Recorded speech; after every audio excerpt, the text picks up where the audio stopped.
परमाध्यक्ष स्वयं श्री यज्ञ नारायण भगवान, मंचस्थ वंदनीय संत वृंद, परम श्रद्धेय पूज्य स्वामी सत्प्रज्ञानंद सरस्वती जी महाराज, उपस्थित महान भाव श्रद्धामयी देवियों, सामवेदीय परंपराओं को अनुप्राणित कर रहे मेरे प्रिय बाल बंधु बालक, निश्चित रूप से साधुवाद के पात्र हैं सत्य वेदानंद जी, सत्य प्रेमानंद जी, धर्मानंद जी आदि आदि पूरा विश्वात्म चेतना परिषद का परिवार, जो इतनी दिव्य व्यवस्था, अनुशासित व्यवस्था, मर्यादित व्यवस्था का दिग्दर्शन हो रहा है, उन सब का विशेष सहयोग है। आज आप सब संत दर्शन के साथ साथ एक विशेष उपलब्धि यज्ञ के माध्यम से भगवान भूत भावन ने अपने पार्षद को भेजा, लेकिन ऐसा प्रतीत हो रहा था, आप सबको जब दर्शन किया होगा कि ये भगवान का पार्षद है, वो भगवान का पार्षद एक सर्प रूप में आप सबको दिखाई दे रहा था, लेकिन उस दिव्य आत्मा में विश्वनाथ की आत्मा समाहित थी प्यारे, इसलिए आज बाबा विश्वनाथ का साक्षात दर्शन हुआ है। ये यज्ञ की सफलता, भगवान की 5 लीलाएं हुई, उन 5 लीलाओं में भगवान शंकर का विशेष योगदान। लीलाएं तो बहुत हैं, लेकिन प्रमुख रूप से 5 लीलाएं हैं। आप जानना चाहेंगे उन 5 लीलाओं में क्या स्पष्टीकरण हो सकता है कि कौन कौन सी वो लीलाएं हैं, विशेष जो लीलाएं हैं। पहली तो भगवान राम की जन्म लीला, उस जन्म लीला में अहम भूमिका भगवान शिव की है। दूसरी विवाह लीला, इस विवाह लीला में भी भगवान शिव की अहम भूमिका है। तीसरी वन लीला, इस वन लीला में भी भगवान शशांक शेखर भूत भावन की अहम भूमिका है।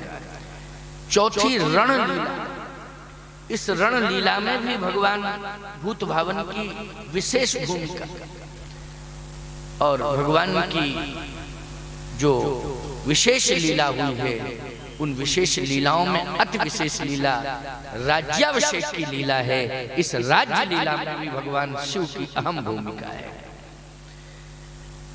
कल के प्रवचन में आपने श्रवण किया था कि भगवान का अवतार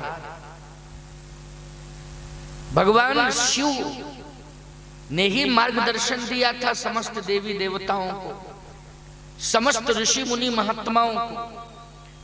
हरि व्यापक सर्वत्र समाना, प्रेम ते प्रगट होए में जाना। और उस दिव्य जन्म लीला के क्रम में भगवान शंकर ने कागभूषुंड जी के साथ अयोध्या जाकर दर्शन किया।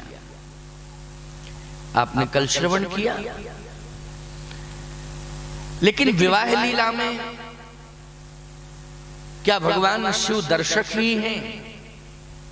केवल दर्शक नहीं,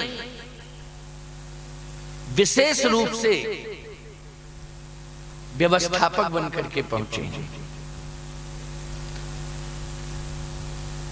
भगवान राम की लीलाएं जितनी भी सफल हुई हैं, उसमें महती भूमिका भगवान शंकर की है प्यारे। इसलिए अगर प्रभु राम हृदय से किसी को स्वीकार करते हैं तो भगवान शिव के अस्तित्व को स्वीकार करते हैं। ऐसा भगवान शिव का अस्तित्व अभी भजन में बड़ी सुंदर दिव्य वाणी से कितनी मिठास, कितनी दिव्यता है। मैंने 2005 में बलांगीर के बहुत विशाल यज्ञ में विश्वात्म चेतना का महाअधिवेशन हुआ था। वो उस अधिवेशन में मैंने कहा था कि ये तो बेटी मिनी लता मंगेशकर है। वैसी आवाज, बड़ी मधुरिमा, बालक भास्कर, ये विश्वास, ये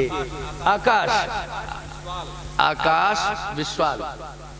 ऐसा लगता था कि ये अनूप जलोटा का प्रतिनिधित्व कर रहा है। कितना सुंदर भजन गाया, वाह, बहुत सुंदर। जन्म लीला और विवाह लीला, वन लीला, रण लीला, राज्य लीला, इन पांचों लीलाओं में भगवान शिव की अहम भूमिका।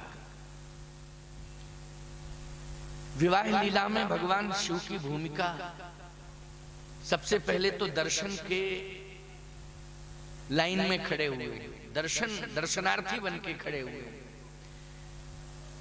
पंचदश नेत्रों से दर्शन कर रहे हैं।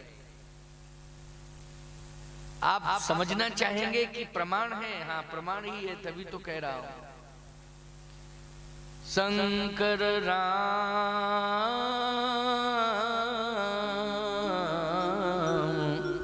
रूप अनुरागे, शंकर राम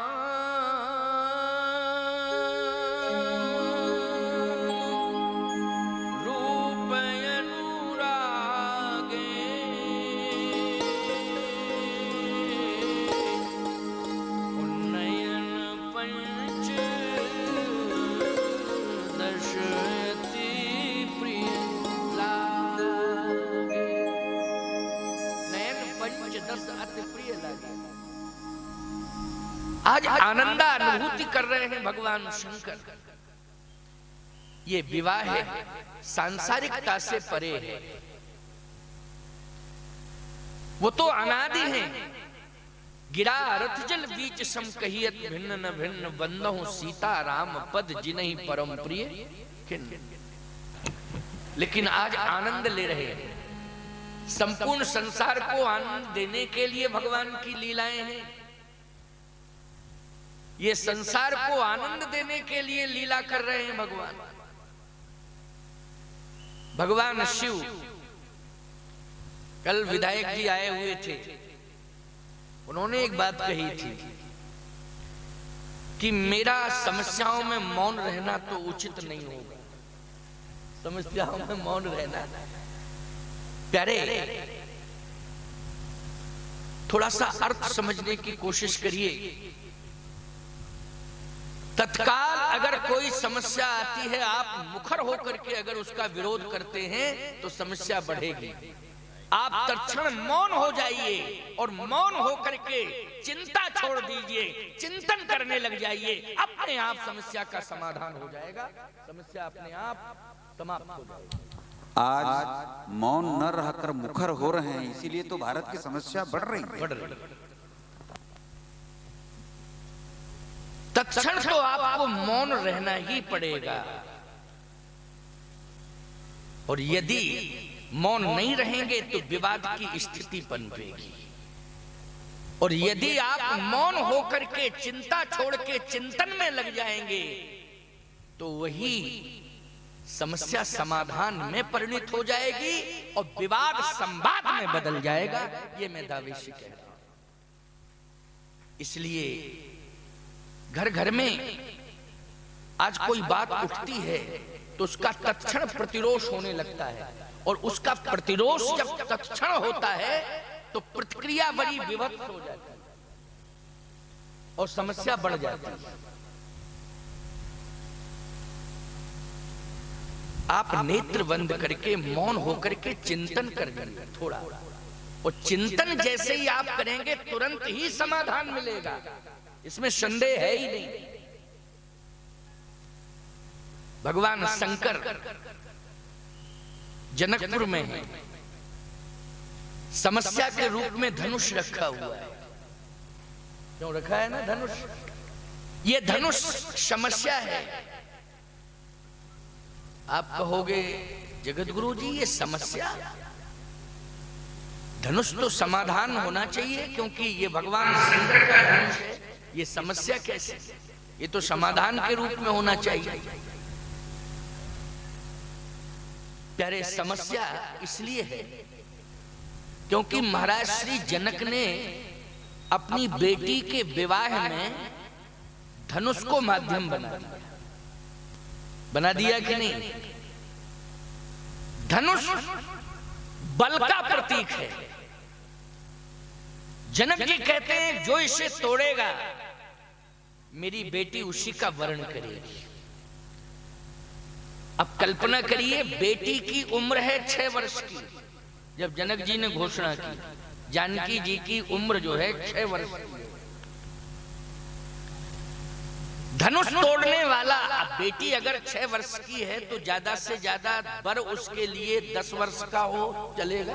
क्यों भाई, 12 वर्ष का भी चले जाएगा। चलो भगवान राम 15 वर्ष के हैं, चले, कोई दिक्कत नहीं। 15 वर्ष के हैं राम जी, विवाह के समय 15 वर्ष के हैं मेरे प्रभु राम। लेकिन वज्र से कठोर धनुष कोई बलवान ही तो तोड़ेगा कि नहीं? बलवान तोड़ेगा, लेकिन विवाह में बहुत बड़ा वर्ण करने में व्यवधान खड़ा हो जाएगा। जनकपुर की जनता शायद बगावत करने लग जाए कि अनुचित है, क्योंकि भगवान शंकर का एक चेला इतना खतरनाक है कि चलत दशानन ढोलत धरन, और वो आ भी गया था, पहुंच भी गया। अब बताइए, रावण आया और बलवान है, भुजाएं भी कितनी हैं? बोले 10 सिरता है, 20 भुजदंडा, 20 भुजाएं हैं। चलता है तो पृथ्वी कांपती है, ललकारता है तो पवन का वेग रुक जाता है। ये क्षमता रखता है, पवन का वेग रुक जाता है। लेकिन जनक जैसे बुद्धिजीवी को इस प्रकार की घोषणा करना क्या उचित है? जनक जी को 6 वर्ष की अवस्था में पहले तो विवाह की घोषणा ही नहीं करनी चाहिए। क्या जल्दबाजी है बताइए? 6 साल की तो है सीता जी। बेटी जिस दिन जन्म लेती है,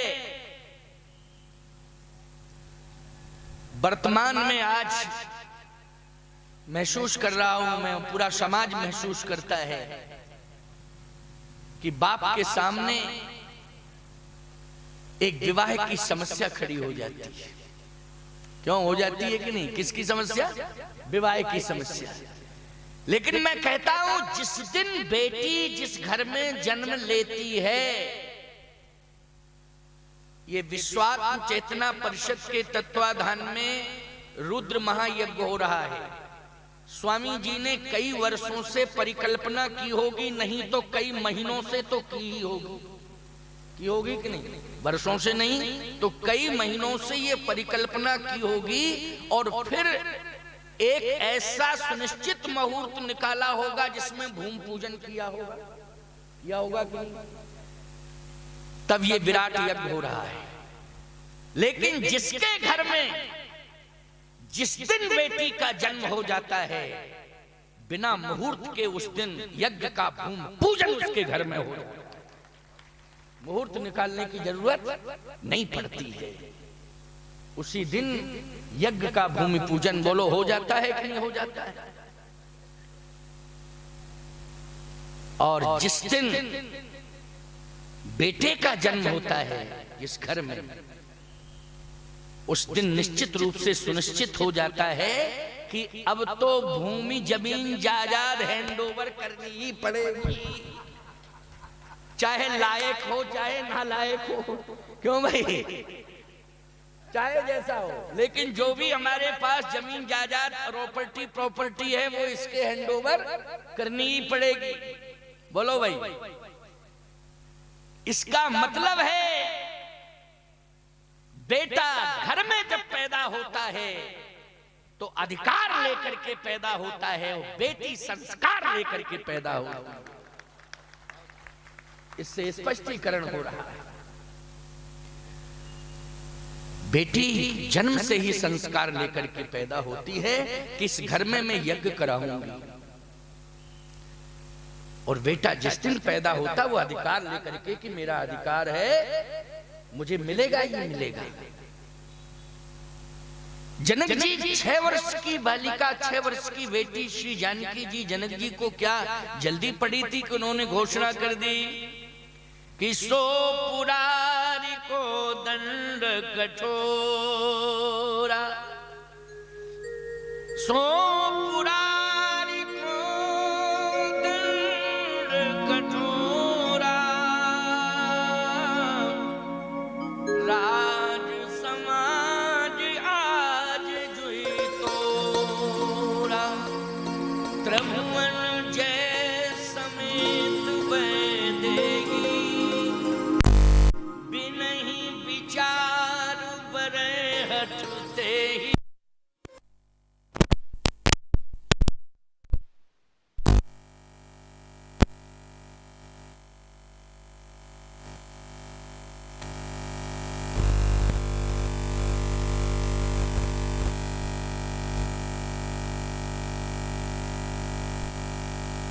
के अनुशासन को स्वीकार करने वाला धनुष। जनक जी जैसा कहेंगे वैसा धनुष करेगा कि भगवान शंकर जैसा कहेंगे वैसा धनुष करेगा? जनक की बात मानेगा कि शंकर जी की? जल्दी बोलो। शंकर जी की बात मानेगा, क्योंकि शंकर जी का धनुष है ना, शिव जी का धनुष है। भले जनक जी कह रहे कि जो तोड़े, उसी के साथ में अपनी बेटी का विवाह कर, लेकिन भगवान शंकर जिससे तोड़वाना चाहेंगे वही धनुष को तोड़ सकता है प्यारे, और वही श्री जानकी जी का वरण कर सकता है। भगवान शंकर जिससे तोड़वाना चाहे, जनक जी भले ही कहें, लेकिन विचारणीय बात तो ये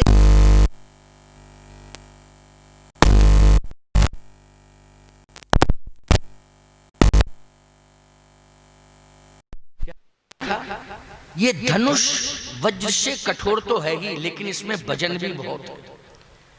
और इतना वजन है कि ये धनुष जितना वजन चाहता है उतना वजन तैयार कर लेता है। ये उसकी विशेषता है। जितना लंबा होना चाहे उतना लंबा हो जाता है, जितना छोटा होना चाहे उतना छोटा हो जाता है। ये धनुष की विशेषता। सभी धनुषों में क्यों ये विशेषता पाई जाती है? क्या नहीं पाई जाती है, लेकिन जो पिनाक रखा हुआ है जनकपुर में उसकी ये विशेषता है। एक दिन की बात, श्री जानकी जी बचपन से ही श्रम से प्रभावित हुई। श्रम से आप कहो मतलब कहना क्या चाहते हैं? मैं ये कहना चाहता हूं क्योंकि श्रम से ही उनकी उत्पत्ति हुई। सीता जी की उत्पत्ति किससे हुई? श्रम से। जनक जी ने जब हल चलाया तो वो हल घट से टकराया और उसी घट से श्री जानकी जी का प्रादुर्भाव हो गया। तो बोलो सीता जी को प्राप्त करने के लिए जनक जी को श्रम करना पड़ा। भूमि से श्री जानकी जी प्रकट हुई। अच्छा बोलो, जो भूमि से संबंध रखेगा उसे श्रम करना पड़ेगा कि नहीं करना पड़ेगा? भूमि से अगर संबंध रखोगे तो श्रमजीवी तुम्हें बनना ही पड़ेगा, चाहे जितने बड़े बुद्धिजीवी बने रहो, चाहे जितने बड़े बुद्धिजीवी बने रहो, लेकिन भूमि से अगर संबंध रखोगे तो तुम्हें श्रम करना ही पड़ेगा। और यदि स्वस्थ रहना है तो श्रम करना ही पड़ेगा। जनक जी जैसा बुद्धिजीवी संसार में कौन हो सकता, लेकिन उनको भी श्रम करना पड़ा और श्रम से सीता जी प्रकट हुई। सीता जी का भूमि से प्रेम तो है ही, लेकिन श्रम से भी प्रेम है। माताओं, शिक्षा मिल रही है, चाहे जितनी सुख सुविधा में तुम क्यों ना रहो, लेकिन श्रम को स्वीकार करो। श्रम अगर तुम स्वीकार कर लोगी तो जानकी जी की बहुत बड़ी कृपा होगी तुम्हारे ऊपर। होगी कि नहीं होगी? शिक्षा की क्रांति में माताएं, बहन, बेटियां, मेरा आशीर्वाद है, भगवान से मेरी प्रार्थना भी है आप सबके लिए कि शिक्षा की क्रांति में आप सुमेर पर्वत की ऊंचाई से भी ऊंचाई प्राप्त कर ले, सुमेर की ऊंचाई को भी आप पार कर जाएं शिक्षा की क्रांति में। राष्ट्र का ही नहीं, पूरे विश्व का कल्याण आपकी शिक्षा से हो। लेकिन शिक्षा के साथ साथ श्रम को स्वीकार करती रहना, तो राष्ट्र का सर्वांगीण विकास होता रहेगा, आप सबका कल्याण होता रहेगा। इसलिए श्रम से दूर मत होना। श्री जानकी जी जैसे ही जन्म ली और थोड़ा सा होश संभाला, उन्होंने तुरंत श्रम स्वीकार कर लिया, हाथ में झाड़ू ली और लगाना शुरू किया। अवधपुर में पहुंची तो हाथ में झाड़ू लेकर के पूरे भवन को साफ करने लगी। आप कहोगे स्वामी जी आप ही कह रहे हैं कि प्रमाण भी है, तो मैं प्रमाण दे रहा हूं। निज ग्रह सब परिचर्या करही, निज ग्रह सब परिचर्या करही, रामचंद्र आयसु अनुसरही, निज ग्रह सब परिचर्या करही। ग्रह परिचर्या करही। 6 वर्ष की अवस्था में सीता जी ग्रह परिचर्या में संलग्न हैं। प्यारे, बुद्धि की पराकाष्ठा, जहां सरस्वती जी भी जानकी जी के अस्तित्व के आगे अपना सिर झुका देती थी। सरस्वती जी, ईमानदारी के साथ सोचो, जरा विचार करना कि वो जानकी जी श्रम से कितना प्रेम करती हैं कि 6 वर्ष की अवस्था में निज ग्रह सब परिचर्या करही। ऐसे ही जनकपुर में परिचर्या में संलग्न हैं। तो बढ़ती बढ़ती आगे चलती चलती चलती चलती धनुष के पास पहुंच गई।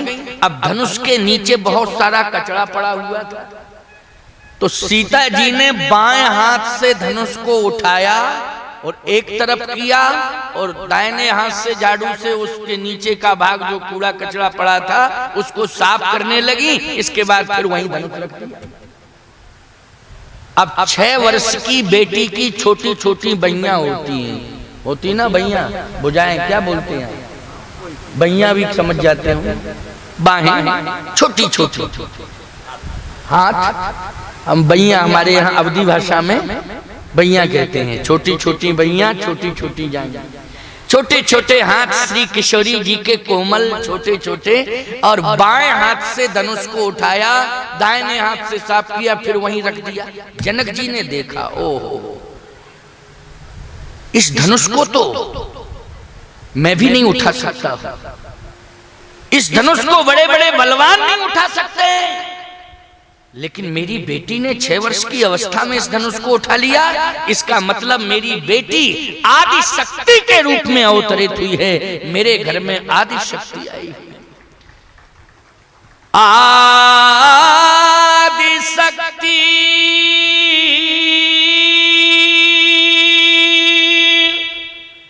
जय जग उपजाया,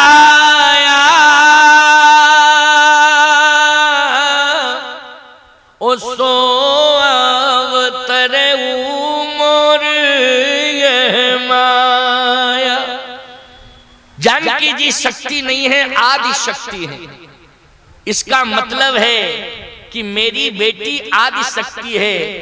आदि शक्ति का अवस्था से कोई लेना देना नहीं है।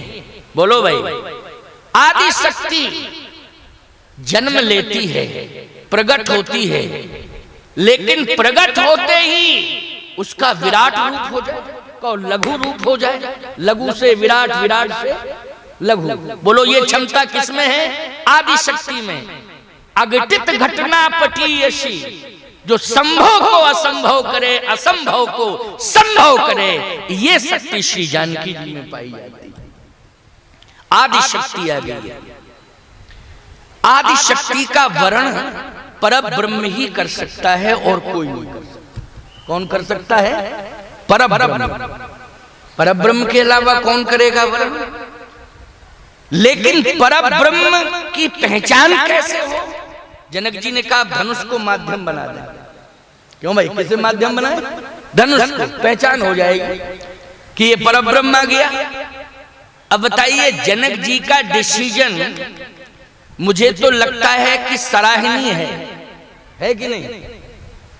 बहुत ही सराहनीय है। व्याख्या कोई किसी भी ढंग से करता रहे और कहता रहे, ये अलग बात है, लेकिन जनक जी की सोच, जनक जी का डिसीजन बहुत ही प्रशंसनीय और सराहनीय है।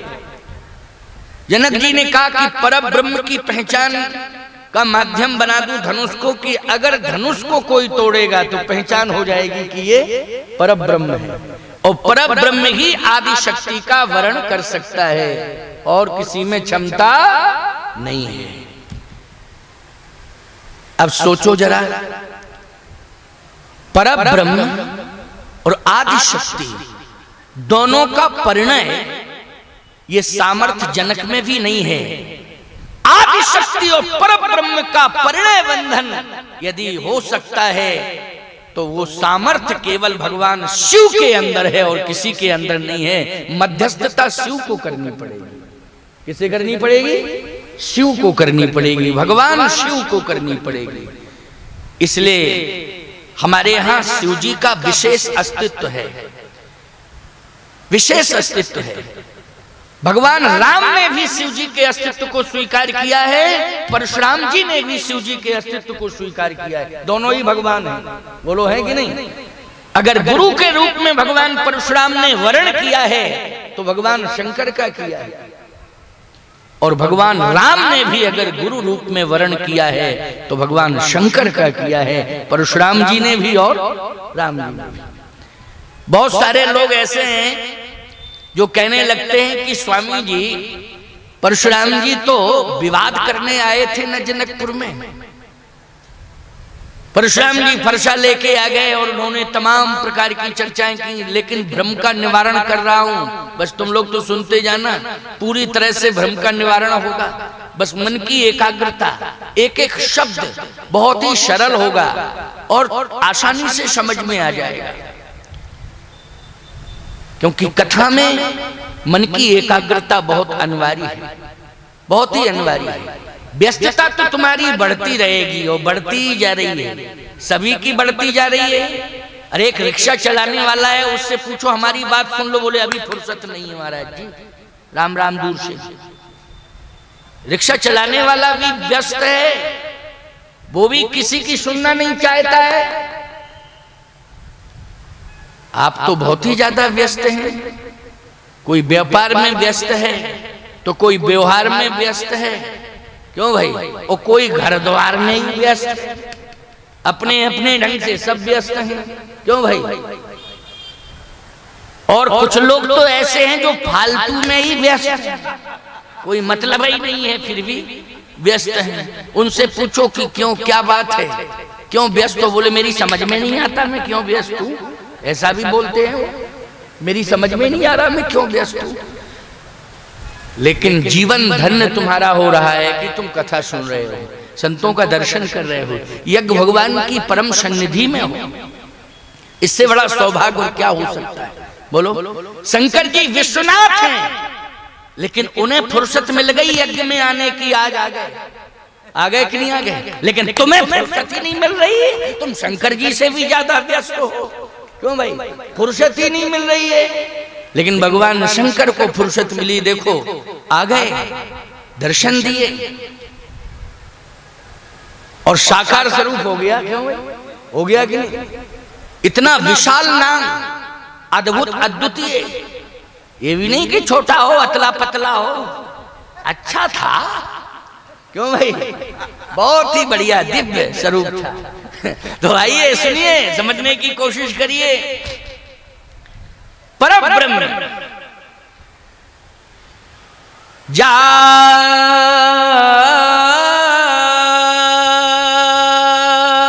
सुवंश ते उपजे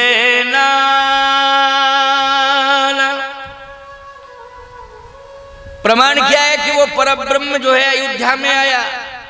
व्यापक ब्रह्म निरंजन निर्गुण विगत विनोद, सो अज प्रेम भगति बस, कौशल वो ही ब्रह्म कौशल्या की गोद में। जनक जी ने कहा कि माध्यम धनुष है, पहचान कराएगा ये धनुष। जनक जी ने जब घोषणा की तो घोषणा सुन के जितने भी अन्य कई देशों के राजा, पृथक पृथक राज्य के राजा, वो सब वहां आ गए। उम्र सबकी ज्यादा थी, उम्र सबकी ज्यादा थी। विवाह करना तो अच्छा है प्यारे, लेकिन अवस्था पर ध्यान देना भी बहुत आवश्यक, बहुत जरूरी है। आप कहो महाराज जी ऐसा क्यों? इसलिए कह रहा हूं कि बिना ब्रेक का मोटरसाइकिल और बिना सबल विरोधी दल का प्रजातंत्र और बुढ़ापे की शादी, ये इंसान को स्मशान घाट तक पहुंचाने के लिए सुपरफास्ट ट्रेन का काम करते हैं। तुम भाई करते हैं कि नहीं करते? इसलिए बुढ़ापे की शादी अच्छी नहीं होती। अवस्था पर थोड़ा विचार करो। और यदि तुम्हें ऐसा लगता है कि महाराज बुढ़ापे पर करें क्या, हम तो हमारे चित्रकूट चले चलो, हम तुम्हें निर्मोही अखाड़े का नांगा बना दें, विवाह के चक्कर में मत पड़ो, कोई जरूरत नहीं। क्यों भाई, हमें भी तो जरूरत है? नहीं तो बलांगीर में स्वामी जी के यहाँ आनंद निकेतन में आनंद लो, क्या दिक्कत की बात है? परंतु बुढ़ापे का विवाह अच्छा नहीं होता है, बिना ब्रेक का वाहन अच्छा नहीं होता है, और बिना सबल विरोधी दल का प्रजातंत्र भी अच्छा नहीं होता है। अवस्था पर जरूर विचार करना चाहिए। बहुत उम्र वाले राजा, जिनकी उम्र लगभग एक बनारस के वक्ता थे, अब तो उनका शरीर पूरा हो गया, बोले महाराज बहुत बड़ी उम्र वाले आए थे राजा। मैंने कहा कि हमने प्रमाण तो बहुत खोजा लेकिन उम्र का पता नहीं निकल पाया। बोले मैंने खोज लिया रामायण में प्रमाण, उम्र का क्लियर पता हो गया। मैंने कहा कि हमको याद नहीं, तो तुम बताओ। बोले लिखा नहीं है चौपाई में, दीप दीप के भूपति नाना, जो नाना बन गए थे वो सब आए। अब 50-55 साल में ही तो नाना बनते हैं, कोई 15 साल में नाना बन जाएगा क्या? क्यों भाई, कोई 20 साल में नाना बन जाएगा। ये उनका व्यंग था। ये क्या था? व्यंग था। जैसे कभी कभी लोग कहते हैं महाराज जी भगवान राम ने अंग्रेजी के किस महीने में धनुष तोड़ा था?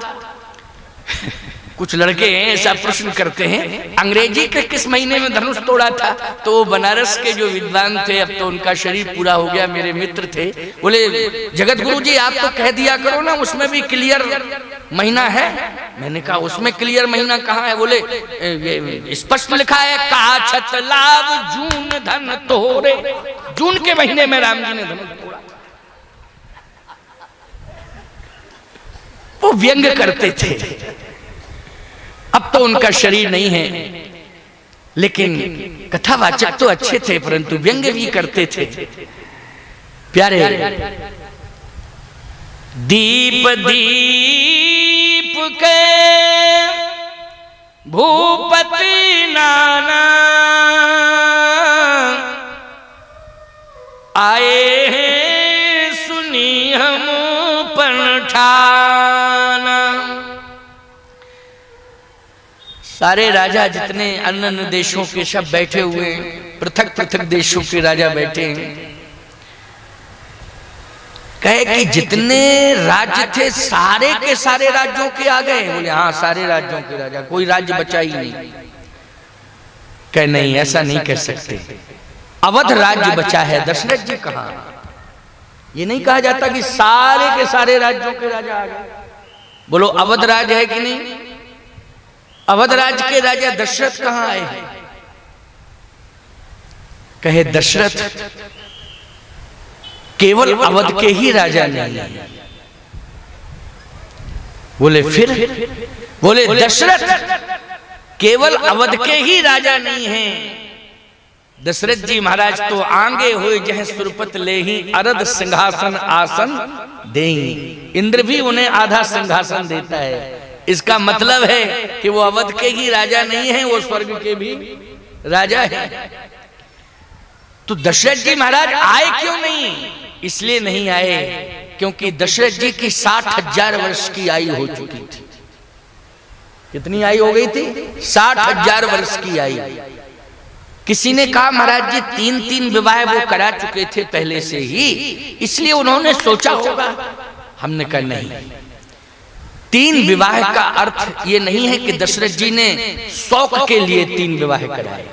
नहीं नहीं, दशरथ जी महाराज ने जो 3 विवाह कराए हैं, उन 3 विवाहों का अर्थ पहले समझ लो क्या है। कहे क्या है? मैंने कहा वेद के 3 मार्ग हैं। बोलो हैं कि नहीं? कितने वेद के कितने मार्ग हैं? 3। ज्ञान मार्ग, कर्म मार्ग, उपासना मार्ग। परमात्मा को प्राप्त करने के लिए दशरथ जी ने 3 विवाह नहीं कराए, 3 मार्गों का वर्णन किया है कि परमात्मा किसी न किसी मार्ग से चल के तो जरूर आएगा। और आया कि नहीं आया? तो दशरथ जी महाराज तो संयमी राजा है। दशरथ जी महाराज भाग्यवान राजा हैं। दशरथ जी महाराज तो वेदो दशरथो नृपा, साक्षात वेद है, इसलिए उनको साधारण नहीं समझना चाहिए। दशरथ जी महाराज की आयु भी 60,000 वर्ष की है। महाराज श्री दशरथ की अनुपस्थिति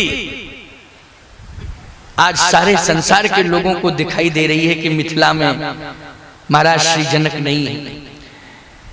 एक सज्जन कहने लगे वो दशरथ जी महाराज को निमंत्रण नहीं भेजा था जनक जी ने, इसलिए नहीं भेजा था क्योंकि उन्होंने श्रवण का वध कर दिया था, धोखे से वध हो गया था, इसलिए उन्होंने निमंत्रण नहीं दिया। मैंने कहा तुम्हारी बुद्धि खराब है, निमंत्रण तो किसी को भी नहीं दिया। आए हैं सुन, हम पंथाना, सुन सुन के आए, सब सुन सुन के आए हैं, निमंत्रण किसी को नहीं दिया। यहां गोस्वामी जी कहते हैं धनुष यज्ञ सुन रघुकुल नाथा। निमंत्रण तो भगवान राम के पास भी नहीं गया है, निमंत्रण तो विश्वामित्र जी के पास भी नहीं गया। धनुष यज्ञ सुन रघुकुल नाथा, सुन के तो भगवान राम भी आए, राजा भी सब सुन के आए, विश्वामित्र जी महाराज भी सुन के आए, सब सुन के आए। लेकिन प्यारे, यहां भगवान राम जानकी जी का वर्ण करने के लिए आए हैं, लेकिन राम जी ने धनुष यज्ञ स्वीकार नहीं किया। सुना जरूर है कि ये धनुष यज्ञ हो रहा है, भगवान राम ने तो स्वयंवर स्वीकार किया।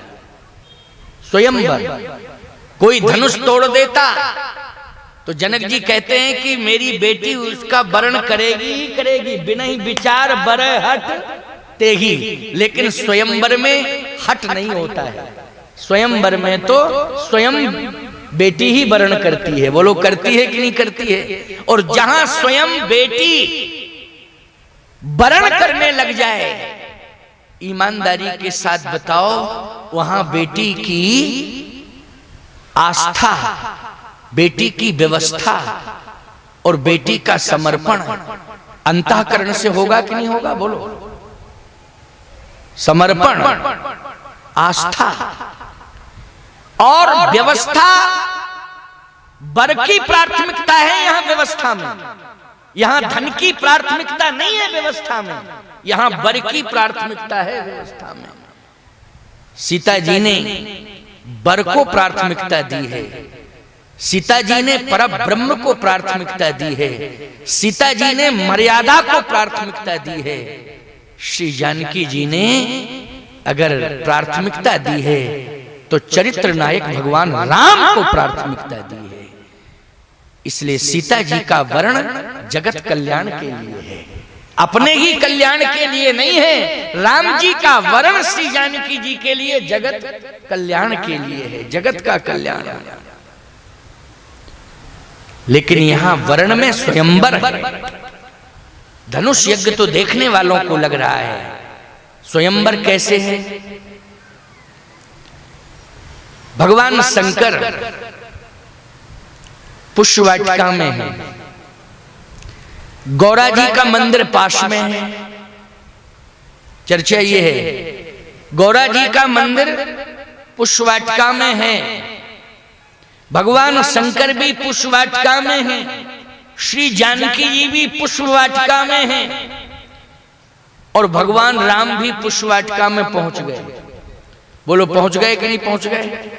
आप कहो महाराज जी, अगर राम जी और श्री जानकी जी पुष्प वाटिका में पहुंच गए तो बिना आदेश के पहुंचे कि अपने मन से पहुंचे? आदेश लेकर के गए कि बिना आदेश के गए? अपने मन से गए। गोस्वामी जी कहते हैं श्री जानकी जी भी आज्ञा लेकर के जा रही हैं, राम जी भी आज्ञा लेकर के जा रहे हैं। अंतर सिर्फ इतना है कि जानकी जी मां सुनैना का आदेश लेकर के जा रही हैं और भगवान राम अपने गुरुदेव विश्वामित्र जी का आदेश लेकर के जा रहे हैं। बोले अंतर क्या है? बोले अंतर सिर्फ इतना है कि जानकी जी गौरा जी का पूजन करने के लिए जा रही हैं और भगवान राम गुरु जी के लिए पूजन के लिए फूल लेने के लिए जा रहे हैं, पूजन की सामग्री लेने जा रहे हैं। केवल इतना अंतर है। इसलिए पूजन गौर सखी ले आई, करत प्रकाश फिरे फुलवाई। श्री जानकी जी गौरा जी का पूजन करने के लिए पहुंच गई पुष्प वाटिका में। भगवान राम समय जान गुरु आय सुपाई और लेन प्रसून चले दो भाई। भगवान राम और लक्ष्मण गुरु जी की आज्ञा पा करके चले। अगर गुरुदेव आज्ञा देकर के शिष्य को किसी स्थान पर भेजें, ईमानदारी से बताओ वहां मर्यादा मेंटेन होगी कि नहीं होगी? आज्ञा किसकी है? गुरु जी की है। माँ बेटी को आदेश देकर के भेजे और वो भी सखियों के समूह के साथ भेजे तो बोलो मर्यादा मेंटेन होगी कि नहीं होगी? यहां मर्यादा है, स्वयंवर में भी मर्यादा है। इसलिए मैं कहता हूं कि ये देश मर्यादित है, मर्यादा पुरुषोत्तम का ये देश है। यदि हम श्री राम को मानते हैं तो राम को मानने के पहले हमें मर्यादा स्वीकार करनी पड़ेगी, तब हम राम को मानने के अधिकारी बनेंगे। पहले मर्यादा को स्वीकार करें। भगवान राम पहुंचे, श्री किशोरी जी पहुंचे। भगवान शंकर ब्रह्म और शक्ति का मिलन कराना चाहते हैं। ब्रह्म शक्ति का मिलन धनुष मक्षाला में बाद में हुआ, पहले पुष्प वाटिका में हुआ। पुष्प वाटिका का अर्थ है पुष्प मानी फूल और फूल मानी सुमन, और सुमन का अर्थ है सु मानी सुंदर, मन मानी अंताकरण, जिसका अंताकरण पवित्र हो। क्यों भाई? सुंदर हो। जिस दिन आपके जीवन में मर्यादा की पृष्ठभूमि पर, मर्यादा की पृष्ठभूमि पर आप खड़े हो जाएंगे और आपका मन मर्यादा की पृष्ठभूमि पर खड़े होने के कारण सुंदर हो जाएगा, और जिस दिन सुंदर हो जाएगा उसी दिन आपके अंतःकरण में ब्रह्म और शक्ति का मिलन हो जाएगा। यह है पुष्प वाटिका का स्वरूप। अपने घर में पुष्प वाटिका बनाओ। केवल फूल लगाने से ही पुष्प वाटिका नहीं होगी, पवित्र वातावरण बनाने से ही पुष्प वाटिका हो जाएगी। पवित्र वातावरण बनाइए अपने घर का, वही पुष्प वाटिका है। पुष्प तो लगे रहते हैं तमाम जगह, लेकिन लोग पता नहीं वहां जाके पिकनिक मनाते हैं। पिकनिक क्यों नहीं? आपके घर में पवित्रता होनी चाहिए। आपका घर पवित्र हो जाएगा तो वो तीर्थ बन जाएगा, और तीर्थों में भी जनकपुर धाम बन जाएगा। जनकपुर धाम में भी एक विशेष बात आएगी कि आपके घर में पुष्प वाटिका हो जाएगी, और पुष्प वाटिका जैसे होगी आपको जनकपुर नहीं जाना पड़ेगा, अवधपुर नहीं जाना पड़ेगा। आपके घर में ही श्री सीताराम जी महाराज आ जाएंगे और दोनों का दर्शन एक साथ हो जाएगा। बस विचारों की पवित्रता हो। भगवान शंकर गौरा जी के मंदिर में नहीं गए। क्यों जाएंगे? आप कहोगे महाराज जैसे आप थोड़ा सा प्रमाण तो कुछ दे दें कि जिससे शंकर जी की भूमिका है तो स्पष्टीकरण हो जाए। तो मैं प्रमाण ही दे रहा हूं। भगवान शंकर एक सखी का रूप धारण किए हुए, क्योंकि मिथिलानियों के मध्य में रहना है तो वहां पुरुष बन के नहीं रहा जा सकता है।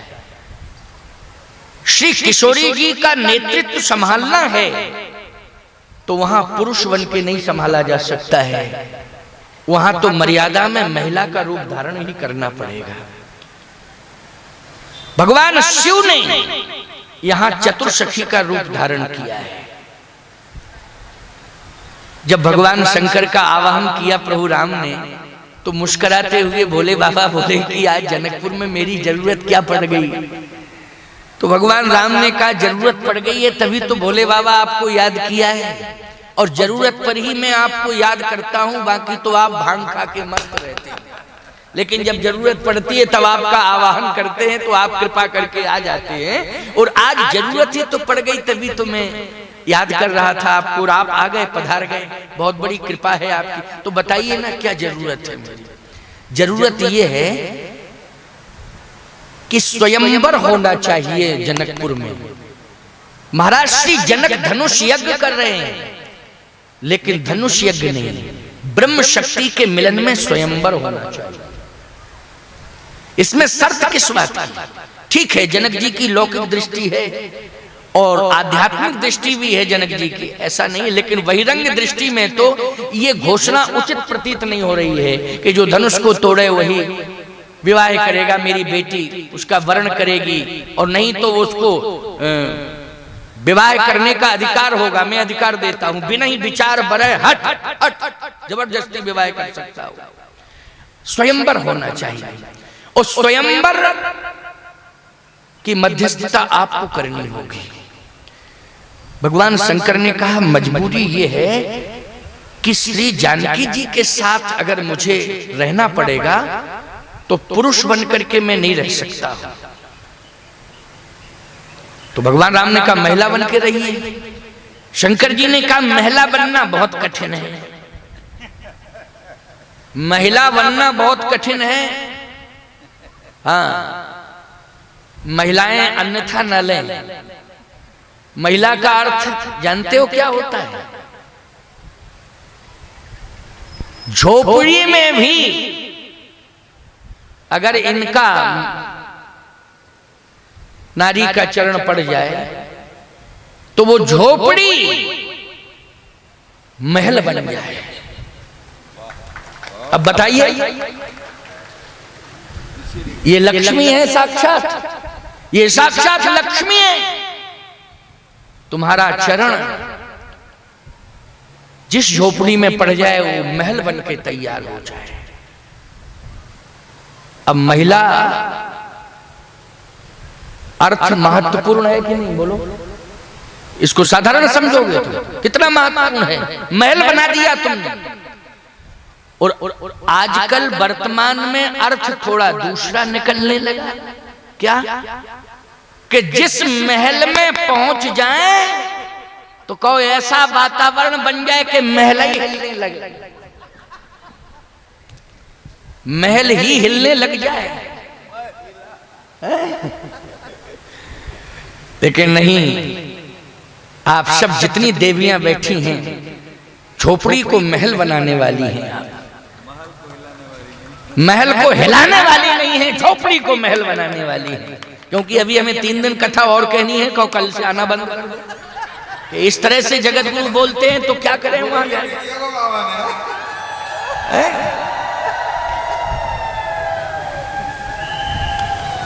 इसलिए मैं साधुवाद दे रहा हूं कि आप सब इतनी बड़ी संख्या में शांति से बैठी हैं। बोलो आश्चर्य है कि नहीं? बहुत बड़ा आश्चर्य है। संतों को प्रभावित कर रहा है ये वातावरण। बोलो, नहीं तो 2 ही बैठ जाएं तो शांति से नहीं बैठ सकते।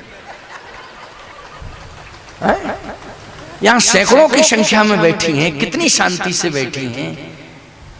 यही है मर्यादा।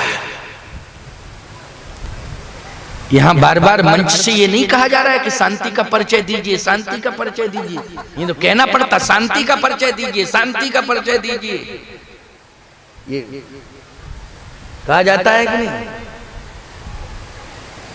तो एक सज्जन तो बोल रहे थे शांति का परिचय दीजिए, शांति का परिचय दीजिए। तो एक महिला खड़ी हो गई, कहा पहले मंच पे तो बुलाओ तब ना परिचय दें शांति का, हम शांति हैं, हम अपना परिचय तब देंगे जब मंच पे आ जाए। अब नीचे से क्या परिचय दें? उसका नाम ही शांति था, शांति देवी नाम था उसका।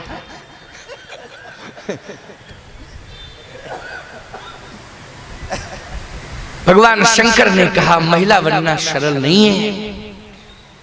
भगवान राम ने कहा कि ऐसा है भोले बाबा, आज तो आपको महिला बनना पड़ेगा और मेरी विवाह लीला में आपको महिला बन के ही अहम भूमिका निभानी होगी। देखो भगवान शंकर ने विवाह लीला में चतुर्सखी बनकर के भूमिका निभाई और भगवान की वन लीला और रण लीला और राज लीला में हनुमान बनकर के भूमिका निभाई है। क्या बन के? हनुमान बन के, वन लीला, रण लीला और राज्य लीला में। जय शरीर रति राम सोई याद रही सुजान, रुद्र देह तजने ही वस शंकर भय हनुमान। जान राम सेवा सरस समुझ कीन अनुमान, पुरखाते लरिका भय हरते भय हनुमान। बोलिए शंकर भगवान की। लेकिन जनकपुर धाम में भगवान शिव को हनुमान नहीं बनना पड़ा। क्या बनना पड़ा? सखी बनना पड़ा। प्रमाण क्या है? बस आगे प्रमाण ही तो मिल रहा है। भगवान शंकर ने कहा आप कह रहे हैं तो मैं प्रयास तो कर रहा हूं, लेकिन पहले से अगर रिहर्सल हो जाती 10, 15, 20 दिन पहले से, तब तो पाठ बहुत ही अच्छा रोल अदा करता, क्योंकि रिहर्सल नहीं हो पाई ना। और रिहर्सल कैलाश पर्वत पे करता मैं पार्वती के साथ कि बताओ कैसे तौर तरीके हैं, जरा सिखाओ महिला बनने के। तो पार्वती जी बताती, लेकिन डायरेक्ट आपने बुलाया और कह दिया तो अब बन रहा हूं, लेकिन निर्वाह कैसे होगा, कोशिश करूंगा। भगवान राम ने कहा कि आपको 1 सेकंड में स्मरण दिला दूं, आपके लिए मैं भी महिला बना था कि नहीं? शंकर जी बोले हाँ याद आ गया। जब आपने भस्मासुर को वरदान दिया और भस्मासुर आप ही को भस्म करने के लिए तैयार हो गया, तो आप भागे भागे फिर रहे थे, तो उस समय हमें विश्व मोहिनी का रूप धारण करके आना पड़ा कि नहीं? तो महिला बनना क्या हमें अच्छा लगता था, लेकिन मजबूरी में मैं बन गया था। तो मजबूरी में जब मैं आपके लिए महिला बन सकता हूं, तो आपको भी तो थोड़ा सा रिस्पॉन्स देना पड़ेगा। शंकर जी ने कहा धन्य है महाराज, हम तैयार हैं, तैयार हैं। महिला बन गए चतुर्सखी, वैसे नहीं चतुर्सखी। भगवान शंकर जैसा चतुर कौन होगा? 14 सूत्र अगर निकले हैं, वैयाकरण का जन्म ही भगवान शिव के द्वारा। वैयाकरण को जन्म देने वाले अगर कोई जन्मदाता है तो भगवान शशांक शेखर भूत भावन है। इसलिए उन जैसा तो वैयाकरण दूसरा हो ही नहीं सकता। भगवान शिव जैसा विद्वान कोई हो ही नहीं सकता। भगवान शिव जैसा तपस्वी कोई नहीं हो सकता। भगवान शिव जैसा राम भक्त भी कोई नहीं हो सकता। भगवान शंकर ने कहा कि स्वीकार करता हूं। गोस्वामी जी कहते हैं पूजन गौर सखी ले आई, करत प्रकाश फिरे फुलवाई, मजन कर सरा सखी न समेता, ओ गई मुदित मन गौरन के लेकिन महिलाओं के समय मैं सबसे निवेदन करना चाहूंगा, कोई भी पुरुष महिलाओं की माताओं के आगे न बैठे। बहुत अच्छा। हाँ, तो ध्यान से सुनना, आज काफी उपस्थिति हो गई है ना, तो अब क्या करें, जब जगह नहीं मिल रही तो जहां मिल रही जगह वहीं बैठ रहे हैं लोग। समस्या तो इस बात की है ना, जब जगह देख रहे कहीं है ही नहीं तो जहां मिल रही है वहीं बैठ रहे हैं। लेकिन कोशिश ये रहना चाहिए, हाँ ऐसा भी हो सकता है कि भाई ऐसा है, शरीर की आकृति से पुरुष है, विचारों में को महिला ही हो तो क्या करोगे इसके लिए। परंतु भगवान की लीला, ठाकुर जी की लीला है, सबै भूम गोपाल की, जहां जगह मिल जाए बस माताओं की दीर्घा में माताएं ही बैठे, बाकी पुरुषों की दीर्घा में कहीं भी पुरुषों को जगह मिल जाए वहां विचार मत करो कि आगे ही हमें बैठना है या बीच में, जहां जगह मिल जाए वहां बैठ जाओ। लेकिन पुरुष बस पुरुषों की दीर्घा में ही बैठे और माताएं जो है माताओं की दीर्घा में बैठे, बस इतना ही तो विचार करना। कितनी प्रशंसा कर रहा हूं, इतनी प्रशंसा तो कभी मैं करता ही नहीं था, आज यहीं उड़ीसा में कर रहा हूं।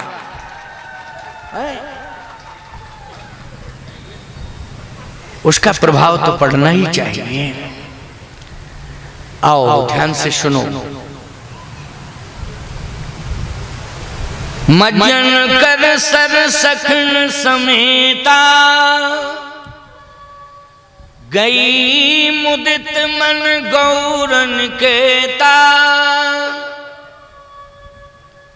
पार्वती जी के मंदिर में, गौरा जी के मंदिर में पहुंच गई श्री किशोरी जी, साथ में मिथिलानिया जितनी थी वो भी पहुंच गई। लेकिन एक सखी सिय संग बिहाई,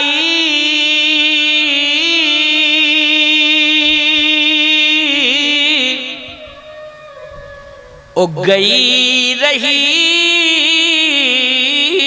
देखन फुलवाई।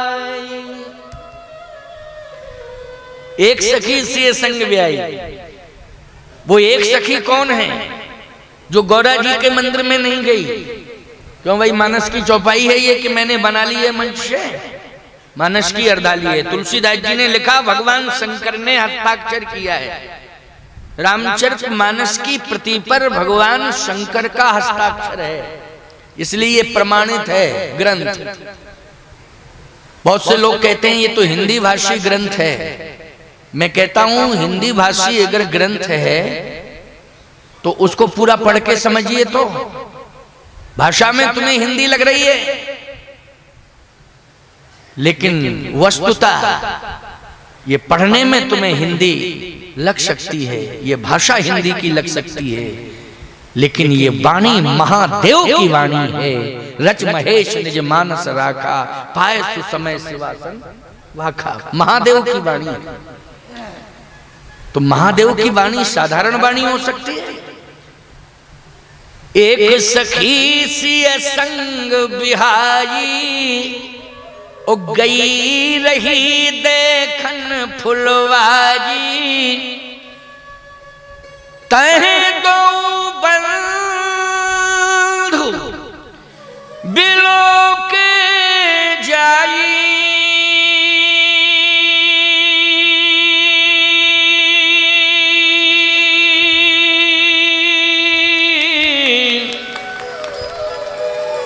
ओ प्रेम विवश सीता पहिया। तै दो बंधु बिलो के जाए। किसी ने प्रश्न किया तुलसीदास जी से कि ये सखी अनुशासित नहीं है क्या? ये सीता जी का साथ छोड़ के अलग क्यों चली गई? और इसे जाना भी था तो थोड़ा सा दर्शन कर लेती, गौरा जी का पूजन कर लेती, इसके बाद चली जाती और थोड़ा सा आज्ञा मांग लेती श्री जानकी जी से कि थोड़ा सा मैं पुष्प वाटिका में जाना चाहती हूँ, आपकी अनुमति हो। तुलसीदास जी बोले, आप लोग समझ नहीं रहे हो। वाल्मीकि जी महाराज ने स्वयं अपनी दृष्टि से देखा कि ये सखी है, चतुर सखी है, एक सखी है, लेकिन ये सखी दिखाई दे रही है लेकिन वाल्मीकि जी कहते हैं ये तो साक्षात भगवान शंकर हैं, सखी का रूप धारण किए हुए हैं। अब शंकर जी गौरा जी का पूजन करने कैसे जाए? बताओ, समस्या तो ये है।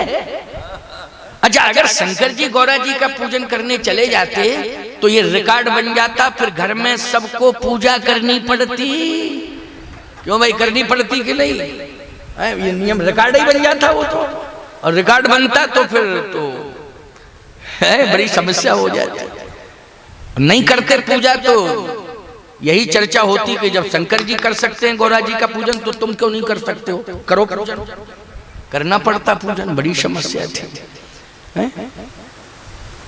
आज तो भोजन भी पति बनाता है। चलो पूजन नहीं करता तो भोजन तो बनाता ही है। हाँ, हम वैसे नहीं बोल रहे हैं।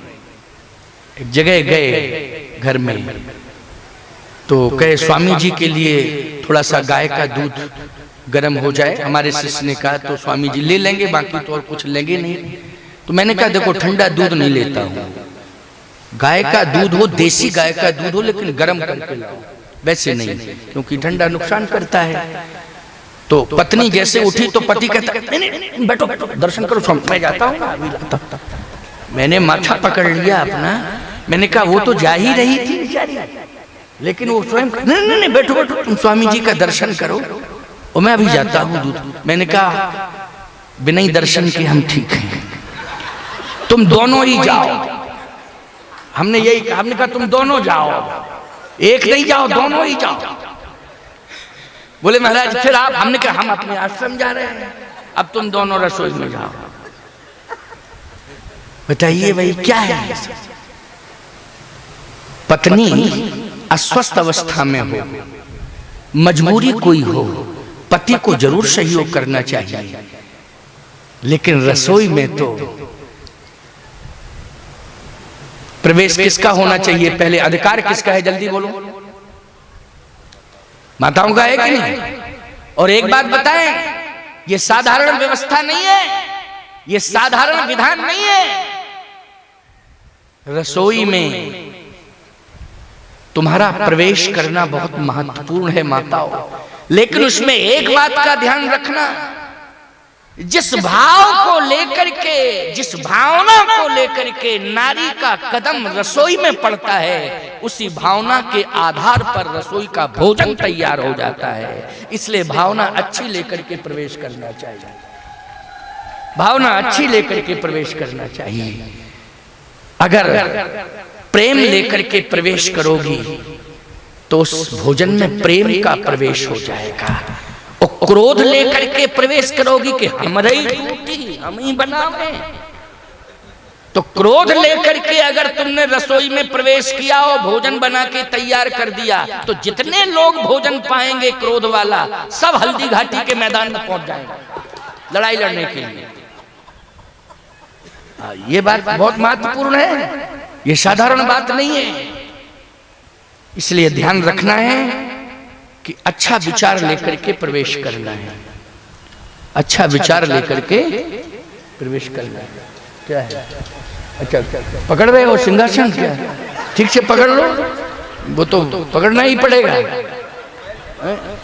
नहीं नहीं, मोबाइल तो वो तो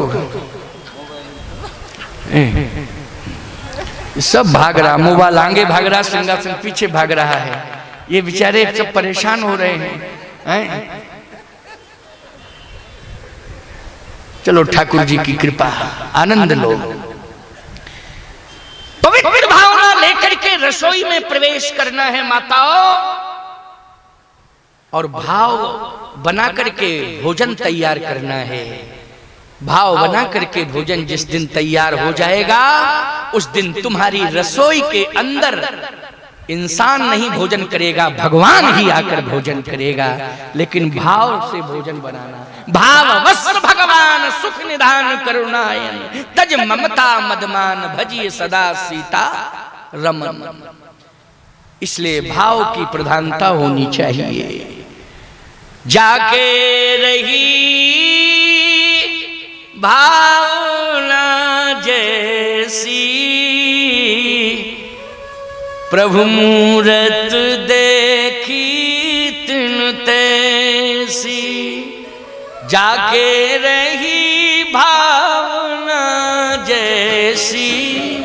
प्रभु मूरत देखी तिन तैसी, जाके रही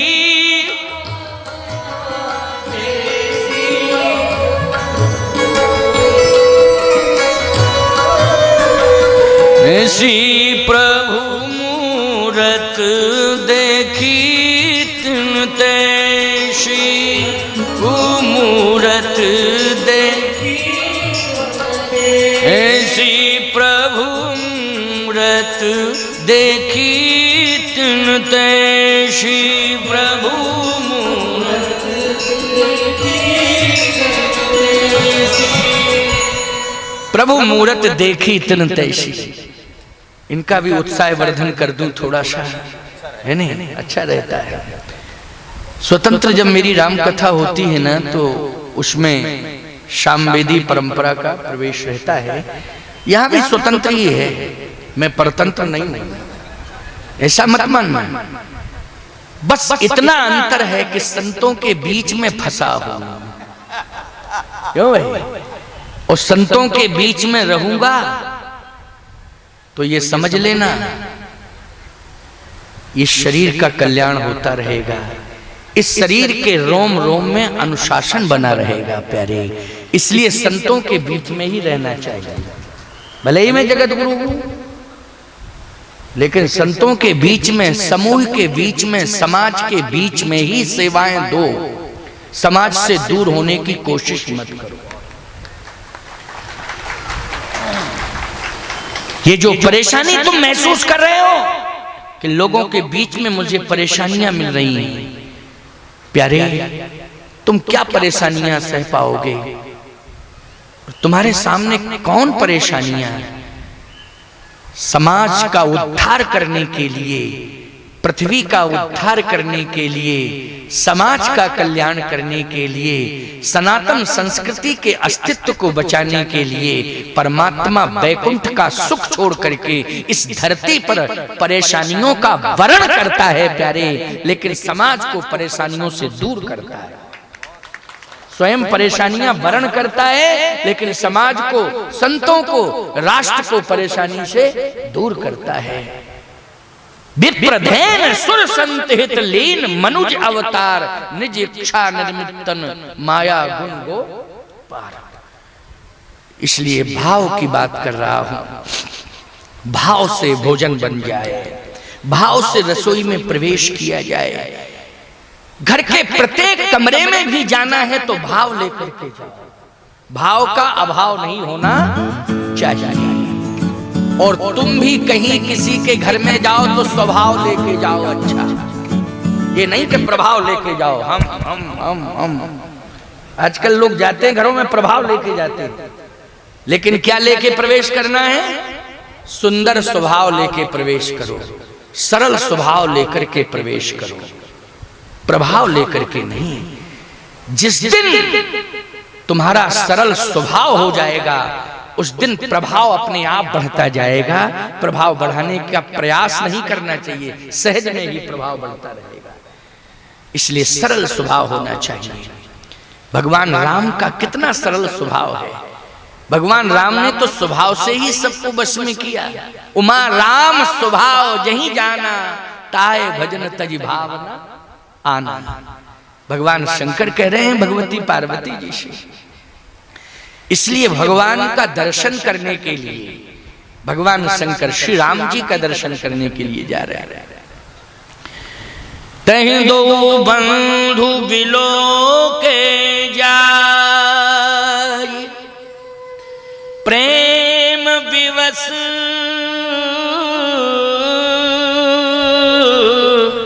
सीता पहिया।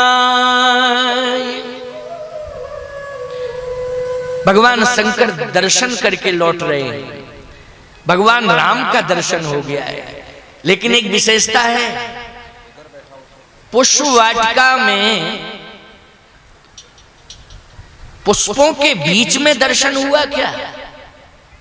नहीं नहीं, लता के ओट में दर्शन हुआ, लता के मध्य। इस पर विचार करना, ये बहुत महत्वपूर्ण बात बता रहा हूं।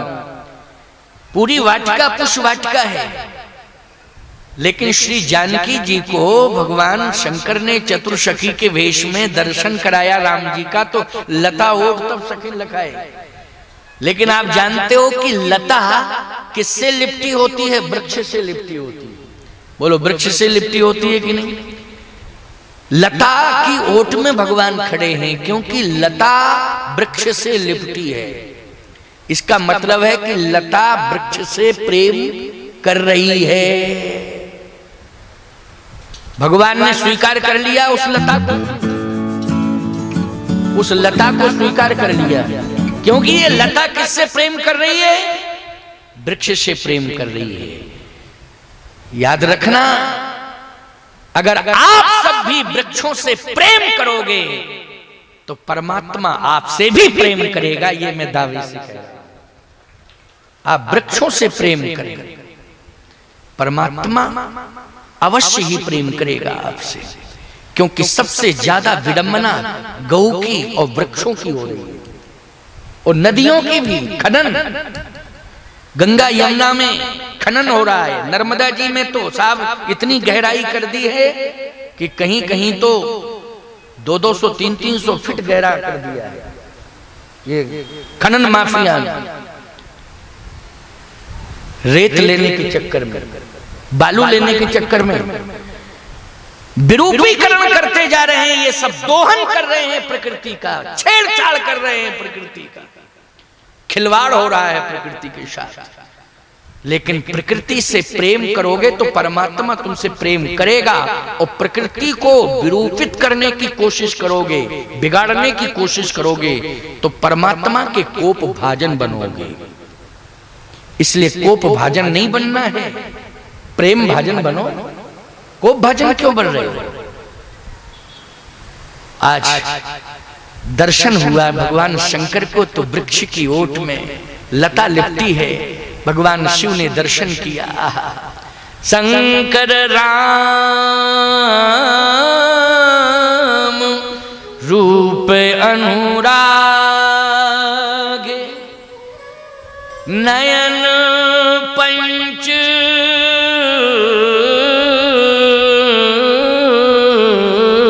दश अत प्रिय लागे। नयन पंच दस अत प्रिय लागे। आज पंचमुखी महादेव 15 नेत्रों से देख रहे हैं। पंच दस त्रिनेत्र है ना, 3। हाँ प्यारे,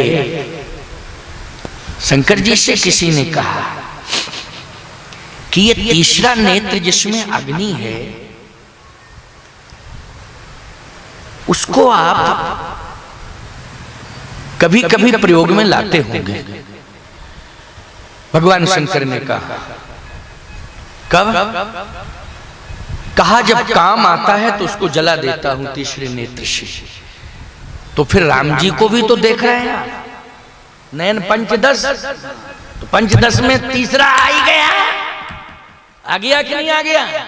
जब आप काम को जलाने के लिए, भस्मीभूत करने के लिए तीसरे नेत्र का प्रयोग करते हैं, तो यहां तो राम सामने खड़े हैं, और नयन पंचदश अति प्रिय लागे।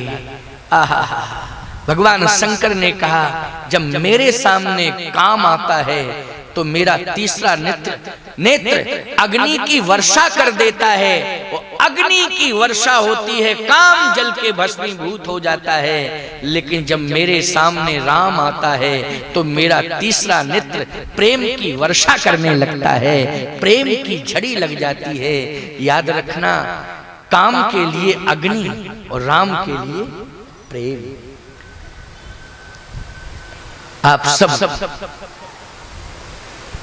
दर्शन करें कि भगवान लता की ओट लिए हैं, वृक्ष के नीचे खड़े हैं, पुष्पों की वाटिका दिव्य अनंत पुष्पों को सुंदर और सुवासित कर रही है। ये वाटिका अत्यधिक दिव्यतम भव्यतम ये वाटिका है। श्री शंकर जी दर्शन करके गौरा जी के मंदिर में जाते हैं। किशोरी जी ने जब पूछा कि आप कहां गई थी, तो कहा वाटिका में। वाटिका क्या देखी नहीं थी? पूजा करना जरूरी है कि वाटिका देखना जरूरी है? उस सखी ने कहा कि मैंने वाटिका में पुष्प नहीं देखा। फिर ऐसा व्यक्तित्व देखा कि जिसके हर अंग में पुष्प ही पुष्प खिले थे। ऐसा वृक्ष में पुष्प नहीं थे, मानव आकार में पुष्प थे। नवकंज लोचन कंज मुख कर कंज पद कंजारुण श्री लोचन कंज मुख कर कंज पद कंजारुण श्री रामचंद्र कृपालु भज मन हरण भवो भय दारुण श्री रामचंद्र कृपालु भज मन हरण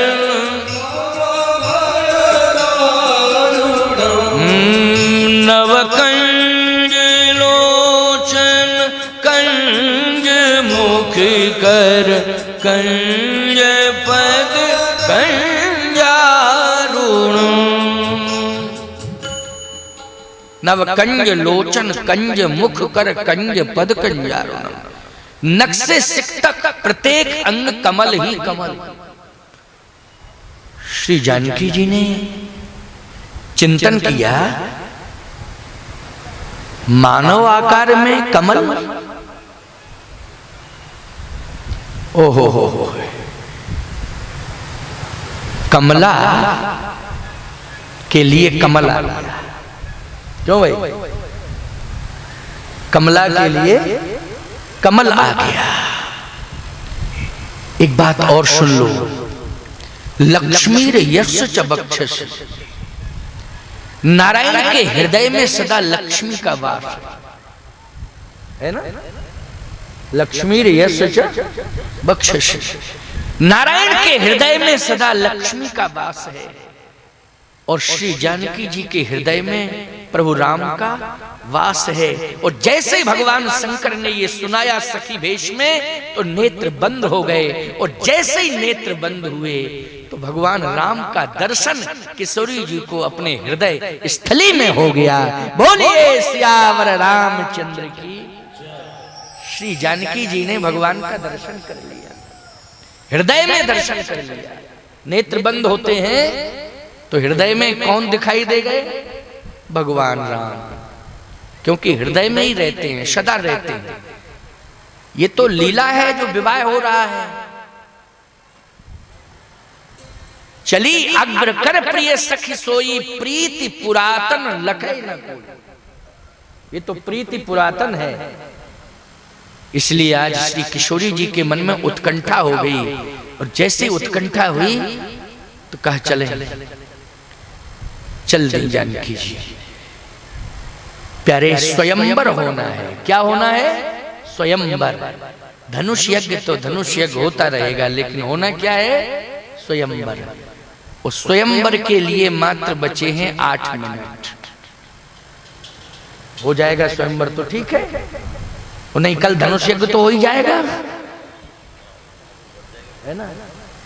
8 बजे सभा को विश्रामित किया जाए। फिर स्वामी जी तो कह रहे हैं आपकी इच्छा है। चलो ठाकुर जी की जैसी इच्छा होगी वैसे ही हो जाएगा, लेकिन पहले स्वयंवर तो होने दो। समझ में आ रही है कथा की नहीं? हाँ, सभी माताओं ने, बहनों ने, बेटियों ने, भाइयों ने, प्रेमियों ने, श्रद्धालुओं ने, अबाल वृद्ध नर नारियों ने सामूहिक रूप से कहा कि कथा समझ में आ रही है। तो जब कथा समझ में आ रही है तो मेरा भी मन प्रसन्न है कहने के लिए। आइए चलिए अग्र करे प्रिय सखी सोई, प्रीति पुरातन लखई न कोई। किशोरी जी को श्री शंकर जी चतुर सखी के वेश में पुष्पवाटिका की ओर ले जा रहे हैं। अच्छा बोलो, नेतृत्व कौन संभाले हुए है? स्वयंवर का नेतृत्व कौन संभाले हैं? भगवान शंकर। बस भेष बदला हुआ है, वैसे भी अर्धनारेश्वर है कि नहीं? अच्छा बोलो, है कि नहीं? अर्धनारेश्वर तो है ही। आज नेतृत्व दे रहे हैं। जैसे ही भगवान राम लता की ओट में थे, लता ओट तब सखी लखाए, लता की ओट में जैसे ही किशोरी जी ने देखा, वर्ण कर लिया, देखते ही वर्ण कर लिया। आप कहोगे देखते ही वर्ण? हाँ। लोचन मग राम ही उड़यानी। इसका मतलब है कि नैन मार्ग के माध्यम से हृदयस्थ किया है। नैन मार्ग, तो नैन मार्ग से बोलो राम जी को हृदय में प्रवेश दिया कि नहीं दिया? ये नैन मार्ग से प्रवेश दे रही हैं श्री जानकी जी भगवान राम को हृदय में। इसका मतलब है ये स्वयंवर ही हो रहा है। ये क्या हो रहा है? स्वयंवर। बोलो भाई, अर्थ यही किया जाएगा कि लोचन मग राम ही उड़यानी।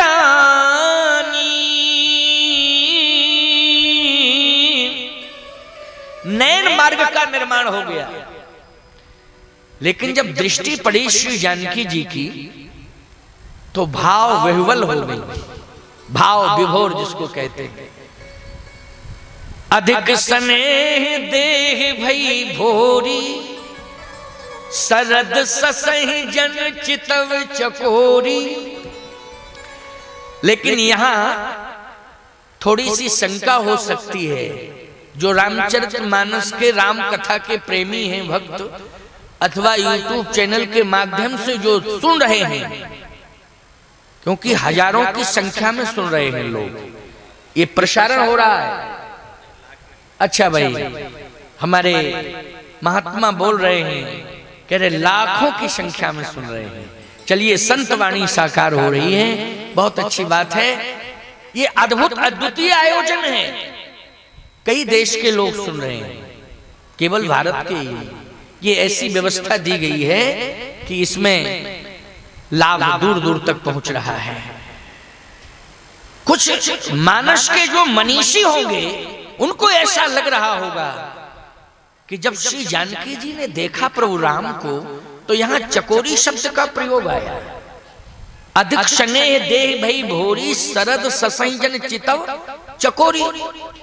तो इसका मतलब है कि चकोर हो चाहे चकोरी हो, चंद्र का दर्शन करते हैं ये। लेकिन चंद्र के परिणय बंधन में चकोरी नहीं बन सकती है। बोलो, बन सकती है क्या? चकोरी केवल दर्शन कर सकती है चंद्र का, लेकिन चकोरी चंद्र के परिणय बंधन में नहीं बन सकती है। समझ लेना। तो यहां श्री किशोरी जी अगर चकोरी बन करके रामचंद्र को देख रही हैं, तो फिर चकोरी चकोर के परिणय बंधन में तो बनती है, लेकिन चंद्र के परिणय बंधन में नहीं बनती है। यहां तो रामचंद्र को देख रहे हैं, चंद्र को। सरद ससहि जन चितव चकोरी। बैठने की परंपरा है, बैठा लिए, लेकिन थोड़ा सा मन को एकाग्र करिए, है ना। देखो, बहुत अच्छा रहा बैठने के लिए। जैसा अनुशासन बताया गया था उसी क्रम से बैठाला जा रहा है। बहुत सुंदर, बहुत सुंदर, वाह। बैठो बैठो। हमारे सत्यवेदानंद जी बहुत अच्छे व्यवस्थापक हैं, बहुत अच्छे। अच्छा, इन्होंने भी सोचा, पहले महिलाओं के बीच में ही ले गए, क्योंकि जब शंकरई जी महिला बन गए तो यहाँ तो सब महिलाएं महिला हैं, पुरुष है ही नहीं। बहुत अच्छा, वाह। अच्छे महात्मा है ये। 9 उदीयमान नक्षत्र हैं संन्यस्त परंपरा के। और खड़ दर्शन के अंतर्गत सभी संतों ने अपनी अपनी परंपरा में, अपनी अपनी परंपरा मर्यादा में सबने आशीर्वाद दिया है, सबने आशीर्वाद दिया। तो ये इस तरह से अहम भूमिका निभाते हैं सत्यवेदानंद जी। और स्वामी सत्यज्ञानंद सरस्वती जी को तो बहुत ही अपने शिष्यों पर विश्वास रहता है। सत्य प्रेमानंद, सत्य वेदानंद, धर्मानंद आदि आदि सभी, नित्य मुक्तानंद, निज बोधानंद, हाँ, और जो नंद छूट जाएंगे 2-3 दिन में उनका भी नाम ले देंगे, है ना। लेकिन बहुत ही विश्वास रहता है, बहुत ही विश्वास रहता है। और मैं कहता हूं स्वामी जी भोजन तो कम ही लेते हैं, लेकिन अंदर से इतने मजबूत हैं। क्यों? क्योंकि शिष्यों में जो अनुशासन है, उस अनुशासन को देख देख करके स्वामी जी के स्वास्थ्य का वर्धन होता है और उत्साह वर्धन भी होता है साथ साथ में। और स्वामी जी, सबसे बड़ी बात आपका आशीर्वाद सबके साथ। हाँ बिल्कुल, इसमें कोई संदेह नहीं, पूर्ण रूपेण आशीर्वाद, स्नेह व आशीर्वाद दोनों का समन्वय रहता है, इसलिए बड़ी प्रसन्नता है। तो यहां चकोरी गोस्वामी जी ने लिख दिया, सरत ससई जन चितव चकोरी। चकोरी चंद्र को देख रही है, तो जब चकोरी चंद्र को देखेगी तो स्वयंवर हो नहीं सकता है, क्योंकि चकोरी प्रेम तो कर सकती है चंद्र से, लेकिन वर्ण नहीं कर पाती है, क्योंकि चंद्र कहां रहता है? आकाश में। लेकिन तुलसीदास जी ने कहा ये चंद्र तो रामचंद्र बन के उतर गया धरती पे। क्यों भाई, उतर गया कि नहीं? चंद्र कहां उतर के आ गया? धरती पर। और चंद्र रहता कहां है?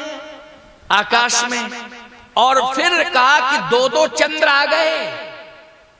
कहा एक चंद्र रामचंद्र धरती पर उतर के आ गए और दूसरे भगवान शंकर के मस्तक पे चंद्र बैठा है।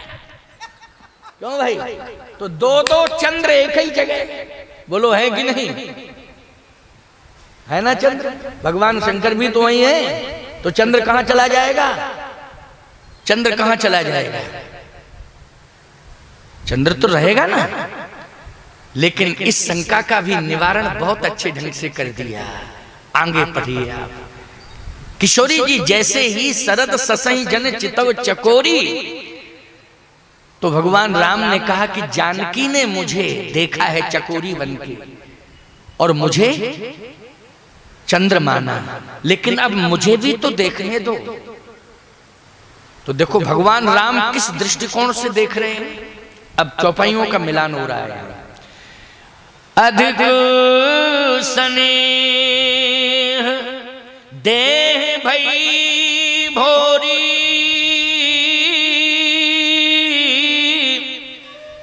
शरद ससही जन चितव चकोरी। लेकिन भगवान राम ने जैसे ही जानकी जी को देखा, अस कहीं फिर चिते तहीं ओरा, सिय मुख ससी भैन चकोरा। तो सीता जी हो गई चकोरी और राम जी हो गए चकोरा।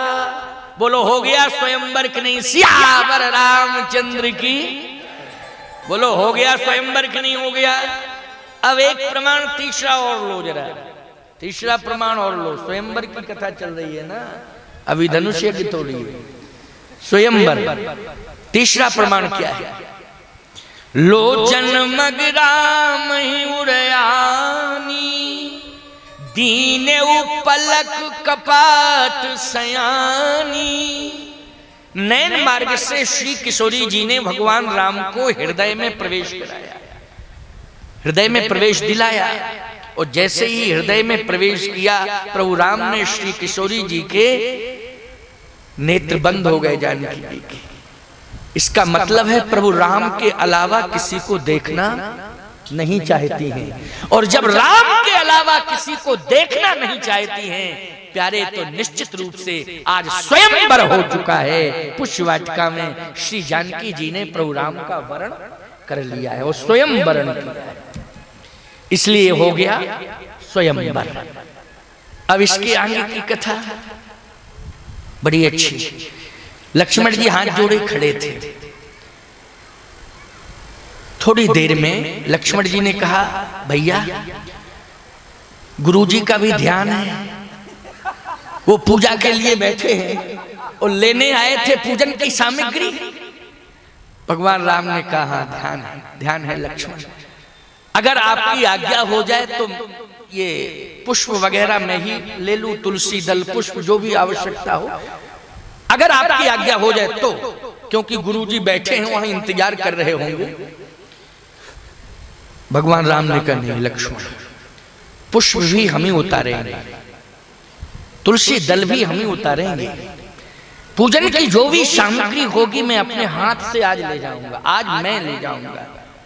तुम मेरे विशेष सहयोगी हो, सेवक भी हो और भाई भी हो छोटे, लेकिन लक्ष्मण किसी भी पुष्प से तुम हाथ मत लगाना, केवल दर्शन भर करना, हाथ नहीं लगाना। मैं ही अपने हाथों से उतारूंगा, मैं ही पात्र में रखूंगा और मैं ही गुरुजी के पास ले जाऊंगा और गुरुजी के हाथ में सौंपूंगा। लक्ष्मण जी ने कहा, तो ठीक है प्रभु, आपकी ऐसी आज्ञा। किशोरी जी वापस गौरा जी के पास गई, वापस गई भवानी भवन बहोरी।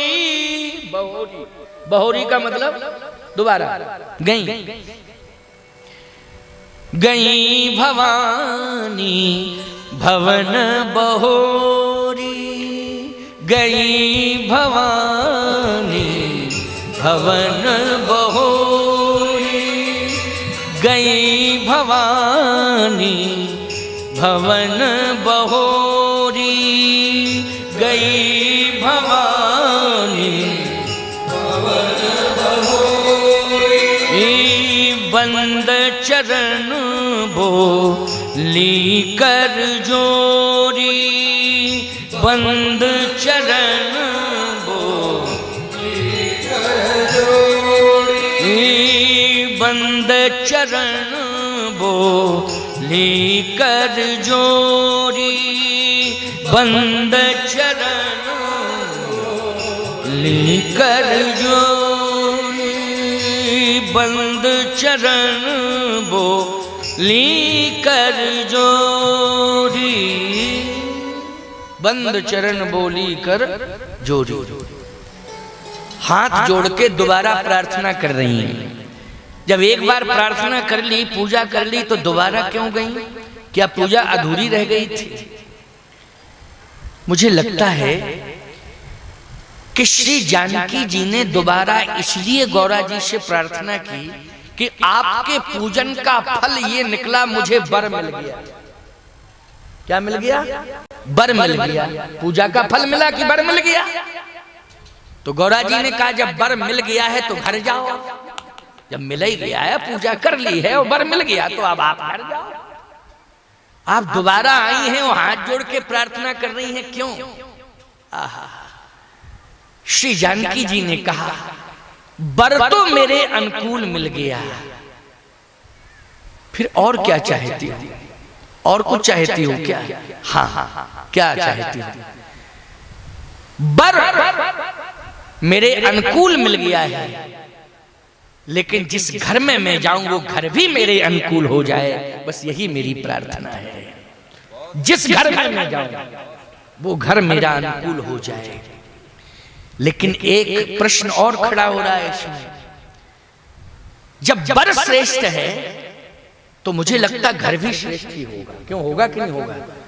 घर भी श्रेष्ठ होगा जब वर श्रेष्ठ है, और ये श्रेष्ठ वर उसी घर में आएगा जिस घर में श्रेष्ठता होगी, आचरण की प्रधानता होगी। तो जानकी जी ने कहा, मेरा एक निवेदन है, क्या? कि घर तो मेरे अनुकूल होगा, लेकिन पूरा नगर मेरे अनुकूल हो जाए। मतलब समझ में नहीं आ रहा है कि नगर की अनुकूलता क्या है? सावधान, श्री किशोरी जी ये चाहती हैं कि जिस तरह से मैं जनकपुर में जिस वातावरण में रह रही हूं और जनकपुर के लोग पुर नर नार सुभग सुचि संता धर्मशील ज्ञानी गुणवंता। समझ गए हो नगर की अनुकूलता का अर्थ यही आ रहा है, निष्कर्ष निचोड़ कि जनकपुर जो है श्री जानकी जी जिस नगर में जन्म लिए हैं और जानकी जी 6 वर्ष की अवस्था तक पली पुछी हैं जिस नगर में, वो नगर कैसा है, नगर के लोग कैसे हैं, अनुकूल हैं। पुर नर नार सुभग सुचि संता धर्मशील ज्ञानी गुणवंता। इसलिए जिस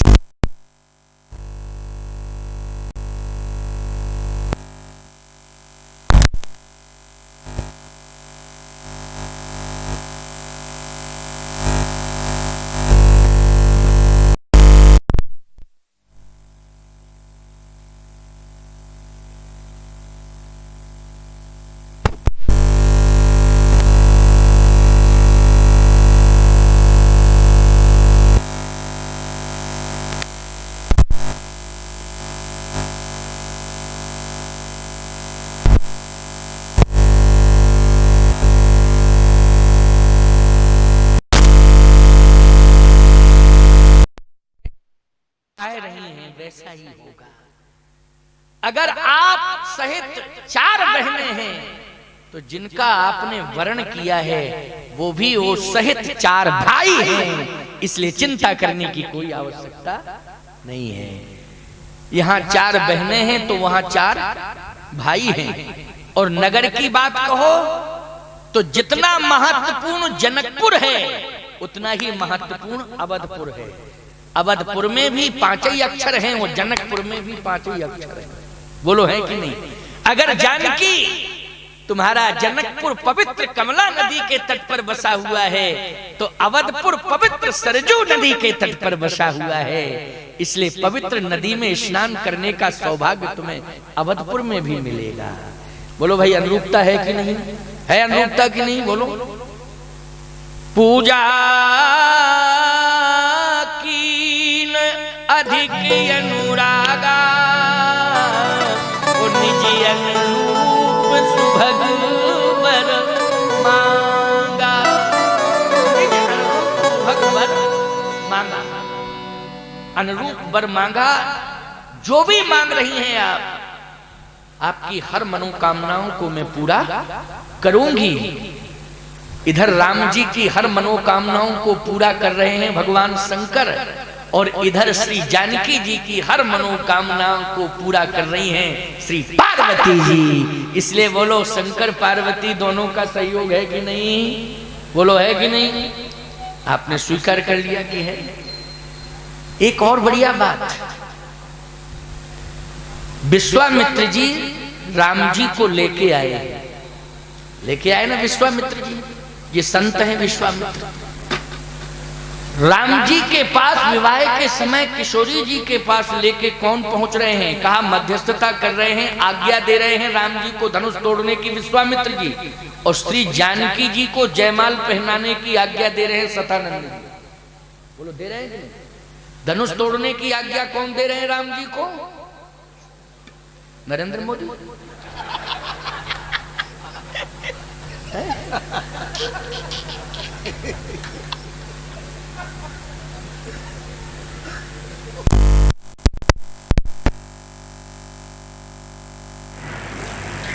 भारत के प्रधानमंत्री का डिसीजन अच्छा रहा राम मंदिर के लिए, बहुत प्रशंसनीय। जम्मू कश्मीर के लिए 370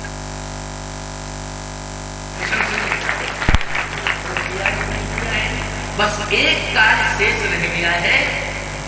बस सभी संतों की एक ही मांग है कि गौ माता का संवर्धन और संरक्षण होना चाहिए। बस ये कार्य और हो जाए तो आनंद ही आनंद, चकाचक आनंद हो जाएगा।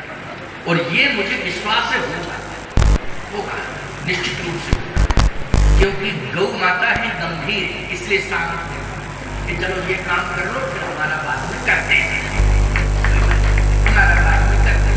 गौ माता गंभीर है।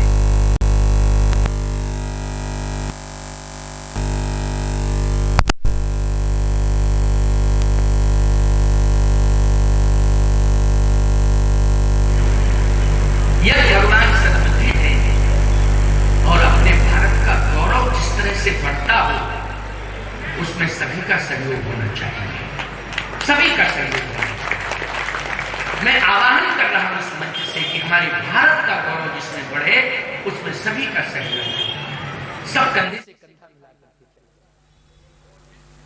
भगवान शंकर ने आज भगवान श्री राम का जो परम ब्रह्म की भूमिका में है, इधर जगत जननी जानकी जो आदि शक्ति की भूमिका में है, उन दोनों का स्वयंवर कराया। मन जाहे राचो मिले सोवर सहज सुंदर सामरो, करुणा निधान सुजान शील सने जानत रावरो। यही भांति गौर आशीष सुन सिय सहित ही हर्षियली, तुलसी भवानी पूज पुनि पुनि मुदित मन मंदिर चली। जान गौर अनुकूल सियहि हरस जाहि कहे, मंजुल मंगल मूल बाम अंग। आज जानकी जी प्रसन्न है, वरदान पाके पाके प्रसन्न होकर चली। इधर भगवान राम पुष्पवाटिका में गुरुजी के पूजन के लिए चयन कर रहे हैं पुष्पों। मुदिस चितय पूछ मालीगन लगे लेन दल।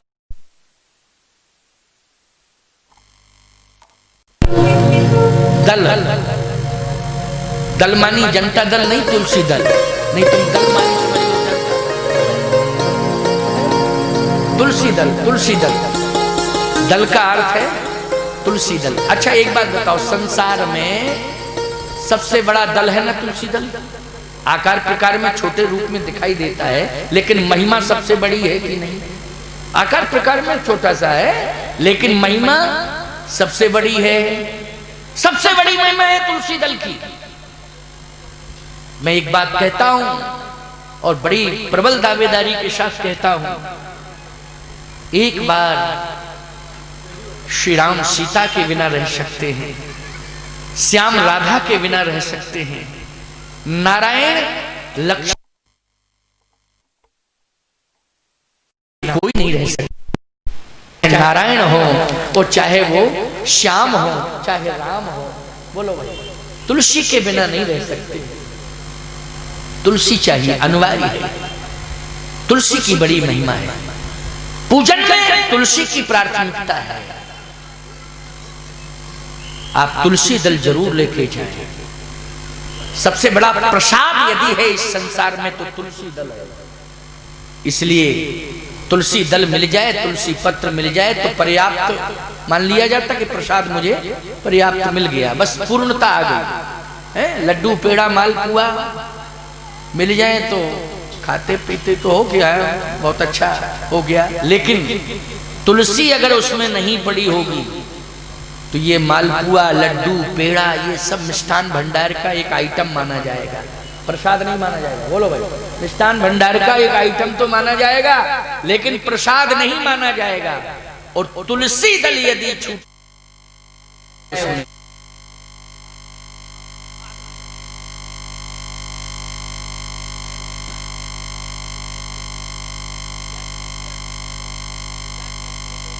सामग्री, लेकिन सबसे पहले तुलसी दल लिया। होने लगे लेन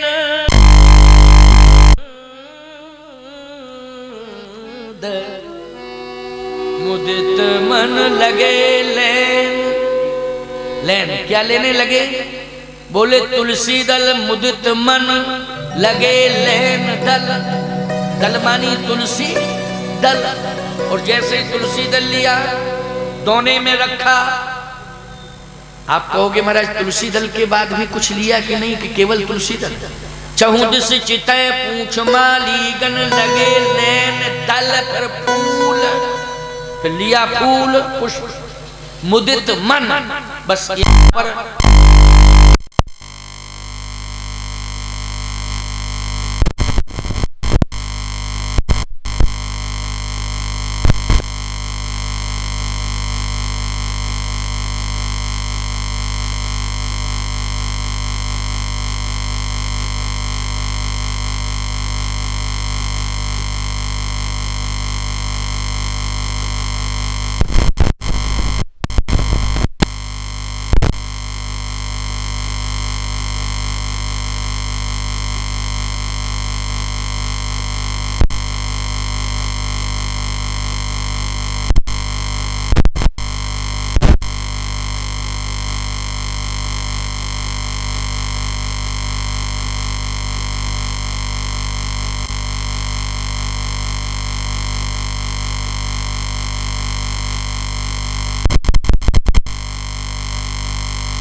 लक्ष्मण जी ने कहा ठीक है।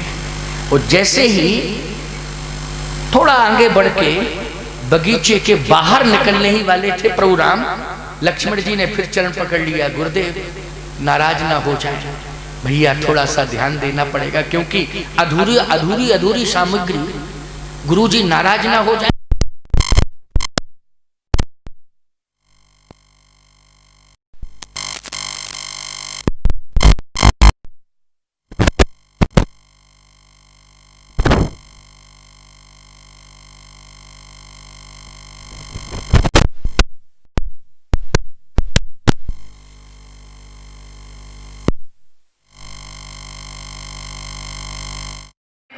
फल के पीछे क्यों पड़ गए हो ये बताओ। गुरुजी की नाराजगी और गुरुजी आशीर्वाद देंगे कि नहीं देंगे, तुम्हें बड़ी चिंता है लक्ष्मण, और बार बार फल फल फल फल फल फल मना कर रहे हैं, फल फल फल फल पुनरावृत्ति। तुम्हारा पूरा आकर्षण फल के ऊपर ही है। तुमने तुलसी दल की बार बार चर्चा नहीं की, फूल की भी बार बार चर्चा नहीं की, लेकिन जब भी चर्चा फल फल फल। हो लक्ष्मण, जब मैं कह चुका हूं कि फल को लेना ही नहीं। लक्ष्मण जी बोले अब नहीं कहेंगे भैया, बस अब नहीं, भूल हो गई हो तो क्षमा कर दो। क्षमा तो है ही है, लेकिन जब मना कर दिया तो पुनरावृत्ति नहीं करना चाहिए फल की।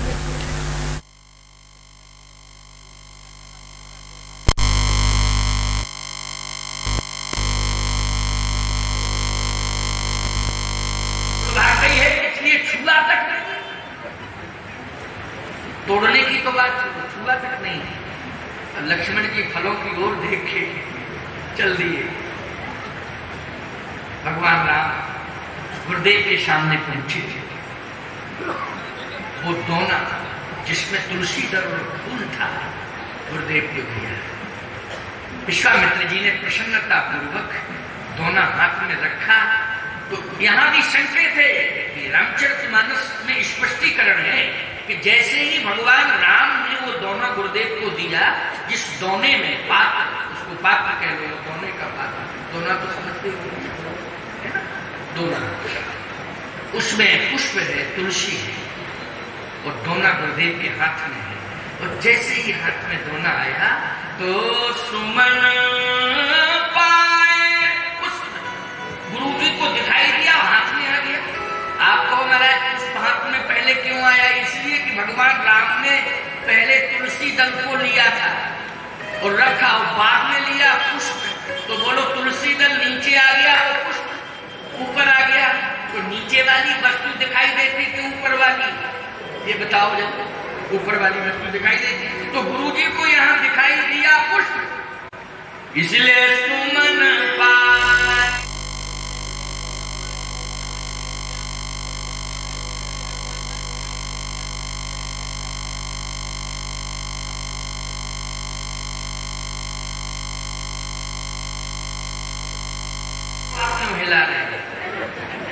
क्या कोई बात है?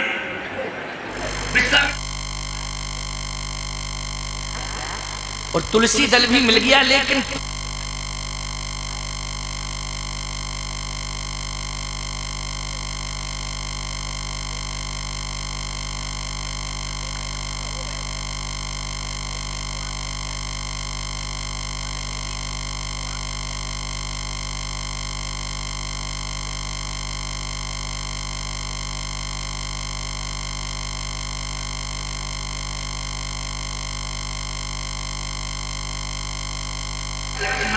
कोई बात नहीं, फल होगा नहीं, इसलिए फल नहीं लाया।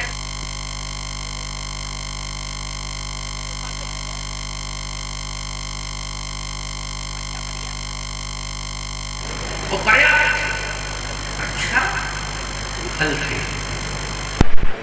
लक्ष्मण वहां रखवाले होंगे, फल महंगा आइटम होता है, तुलसी और फूल को कोई नहीं देगा, मांगने, लेकिन फल की बात आई तो कहीं पैसा लाओ, बिना पैसे के फल मिलता है?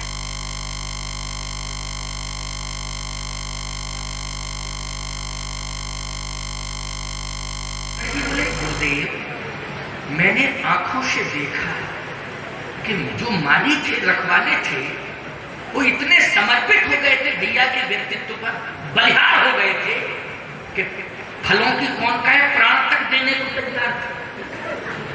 अब प्राण से ज्यादा कीमती फल थोड़ी होता है, और बोलो वो माली सब प्राण देने को तैयार है, निछावर करना चाहते थे। भगवान राम के श्री चरणों में कौन प्राण निछावर नहीं करना चाहेगा, बोलो भैया। परमात्मा के हाथ में प्राण निछावर करना चाहेगा हर आदमी, यही वो बात अलग है, कोई पत्नी के हाथ में प्राण निछावर करें तो ये अलग बात है, लेकिन संपूर्ण लोगों की इच्छा तो यही रहती परमात्मा के चरणार बिंदों में प्राण निछावर हो, परमात्मा के हाथों में हम आ जाएं। आज पुष्प छोटी सी चीज है, दल महत्वपूर्ण है आध्यात्म जगत में, लेकिन फल, गुरुदेव क्या कीमत फल की, भैया की जो कीमत आंकी है, मूल्यांकन किया है कि मेरे सामने आज ईश्वर आ गया है, परमात्मा आ गया है, हमें तो प्राण निछावर करना चाहिए, तो फिर फल क्यों नहीं लिए? अच्छा फल कच्चे होंगे लक्ष्मण, कच्चे फल, कच्चा फल देव पूजन में प्रयुक्त नहीं होता, कच्चा फल मत लाया करो। आजकल अच्छे अच्छे फल घर ले जाते हो, और कच्चे सड़े हुए, मरो एकादशी है फलार ले लो, फलार सुंदर फल लाया करो। बाजार से भी खरीदने जाओ, चाहे देव पूजन के लिए चाहे परिवार के लिए, सुंदर होना चाहिए। लक्ष्मण जी ने कहा गुरुजी ऐसे फल सुंदर मैंने अवधपुर में नहीं देखे, इतना बढ़िया बगीचा है अयोध्या में, लेकिन इतने सुंदर फल जैसे जनकपुर में दिखाई दिए वो अवधपुर में भी नहीं थे। मेरा तो मन था कि ले लूं, लेकिन राम जी ने थोड़ा ऐसे इशारा किया, लक्ष्मण जी ने हम कुछ नहीं कह रहे हैं ऐसा, हम ऐसा कुछ नहीं कह रहे। अच्छा विश्वामित्र जी ने कहा राम एक बात बताओ, फल क्यों नहीं लाए हो? जब मालियों ने रोका नहीं, फल सुंदर थे और पूजन में फल अनिवार्य होता है तो फल लाना चाहिए था, फल क्यों नहीं लाए? भगवान राम के नेत्र से आंसू निकल पड़े। कहा गुरुदेव आप मेरे गुरुदेव हैं, मैं आपका कृपा पात्र हूं, शिष्य हूं। शिष्य के हाथ में दल और फूल देने का अधिकार है, फल तो गुरुदेव के हाथ में होता है, इसलिए फल तो आपको ही देना पड़ेगा, और जनकपुर में फल तो आपको ही देना पड़ेगा। जनकपुर में तो आपसे ही मैं फल लूंगा। और याद रखना विश्वामित्र जी महाराज से जैसे ही भगवान राम ने ये कहा कि फल तो आपसे ही लूंगा, तो लक्ष्मण जी नाचने लगे, बहुत अच्छा हुआ जो फल नहीं लाए, क्योंकि गुरु जी से फल मिलना था, बहुत अच्छा हुआ कि फल नहीं लाए, गुरुदेव से फल मिलना था। उसी समय प्रसन्न होकर के विश्वामित्र जी बोल पड़े, सुफल मनोरथ होए तुम्हारे, सुफल मनोरथ होए तुम्हारे,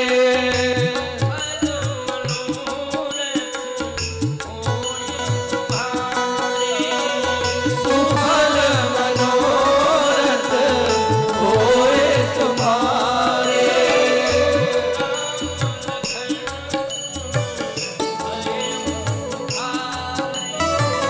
राम लखन सुन आयो सुखारे, आयो सुखारे, राम लखन सुन आयो सुखारे। सुफल मनोरथ होए तुम्हारे, हे राम भद्रजू तुम्हारा मनोरथ सफल हो, सफल हो, सफल हो, ये मेरा आशीर्वाद है। आशीर्वाद दे दिया गुरुदेव ने भगवान राम को, वो आशीर्वाद दे दिया गौरा जी ने मां जानकी को, इसलिए आज स्वयंवर हो गया। क्या हो गया? स्वयंवर हो गया। और देखो विश्वामित्र जी ने फिर धनुष यज्ञ नहीं कहा, क्या कहा? सीय स्वयंवर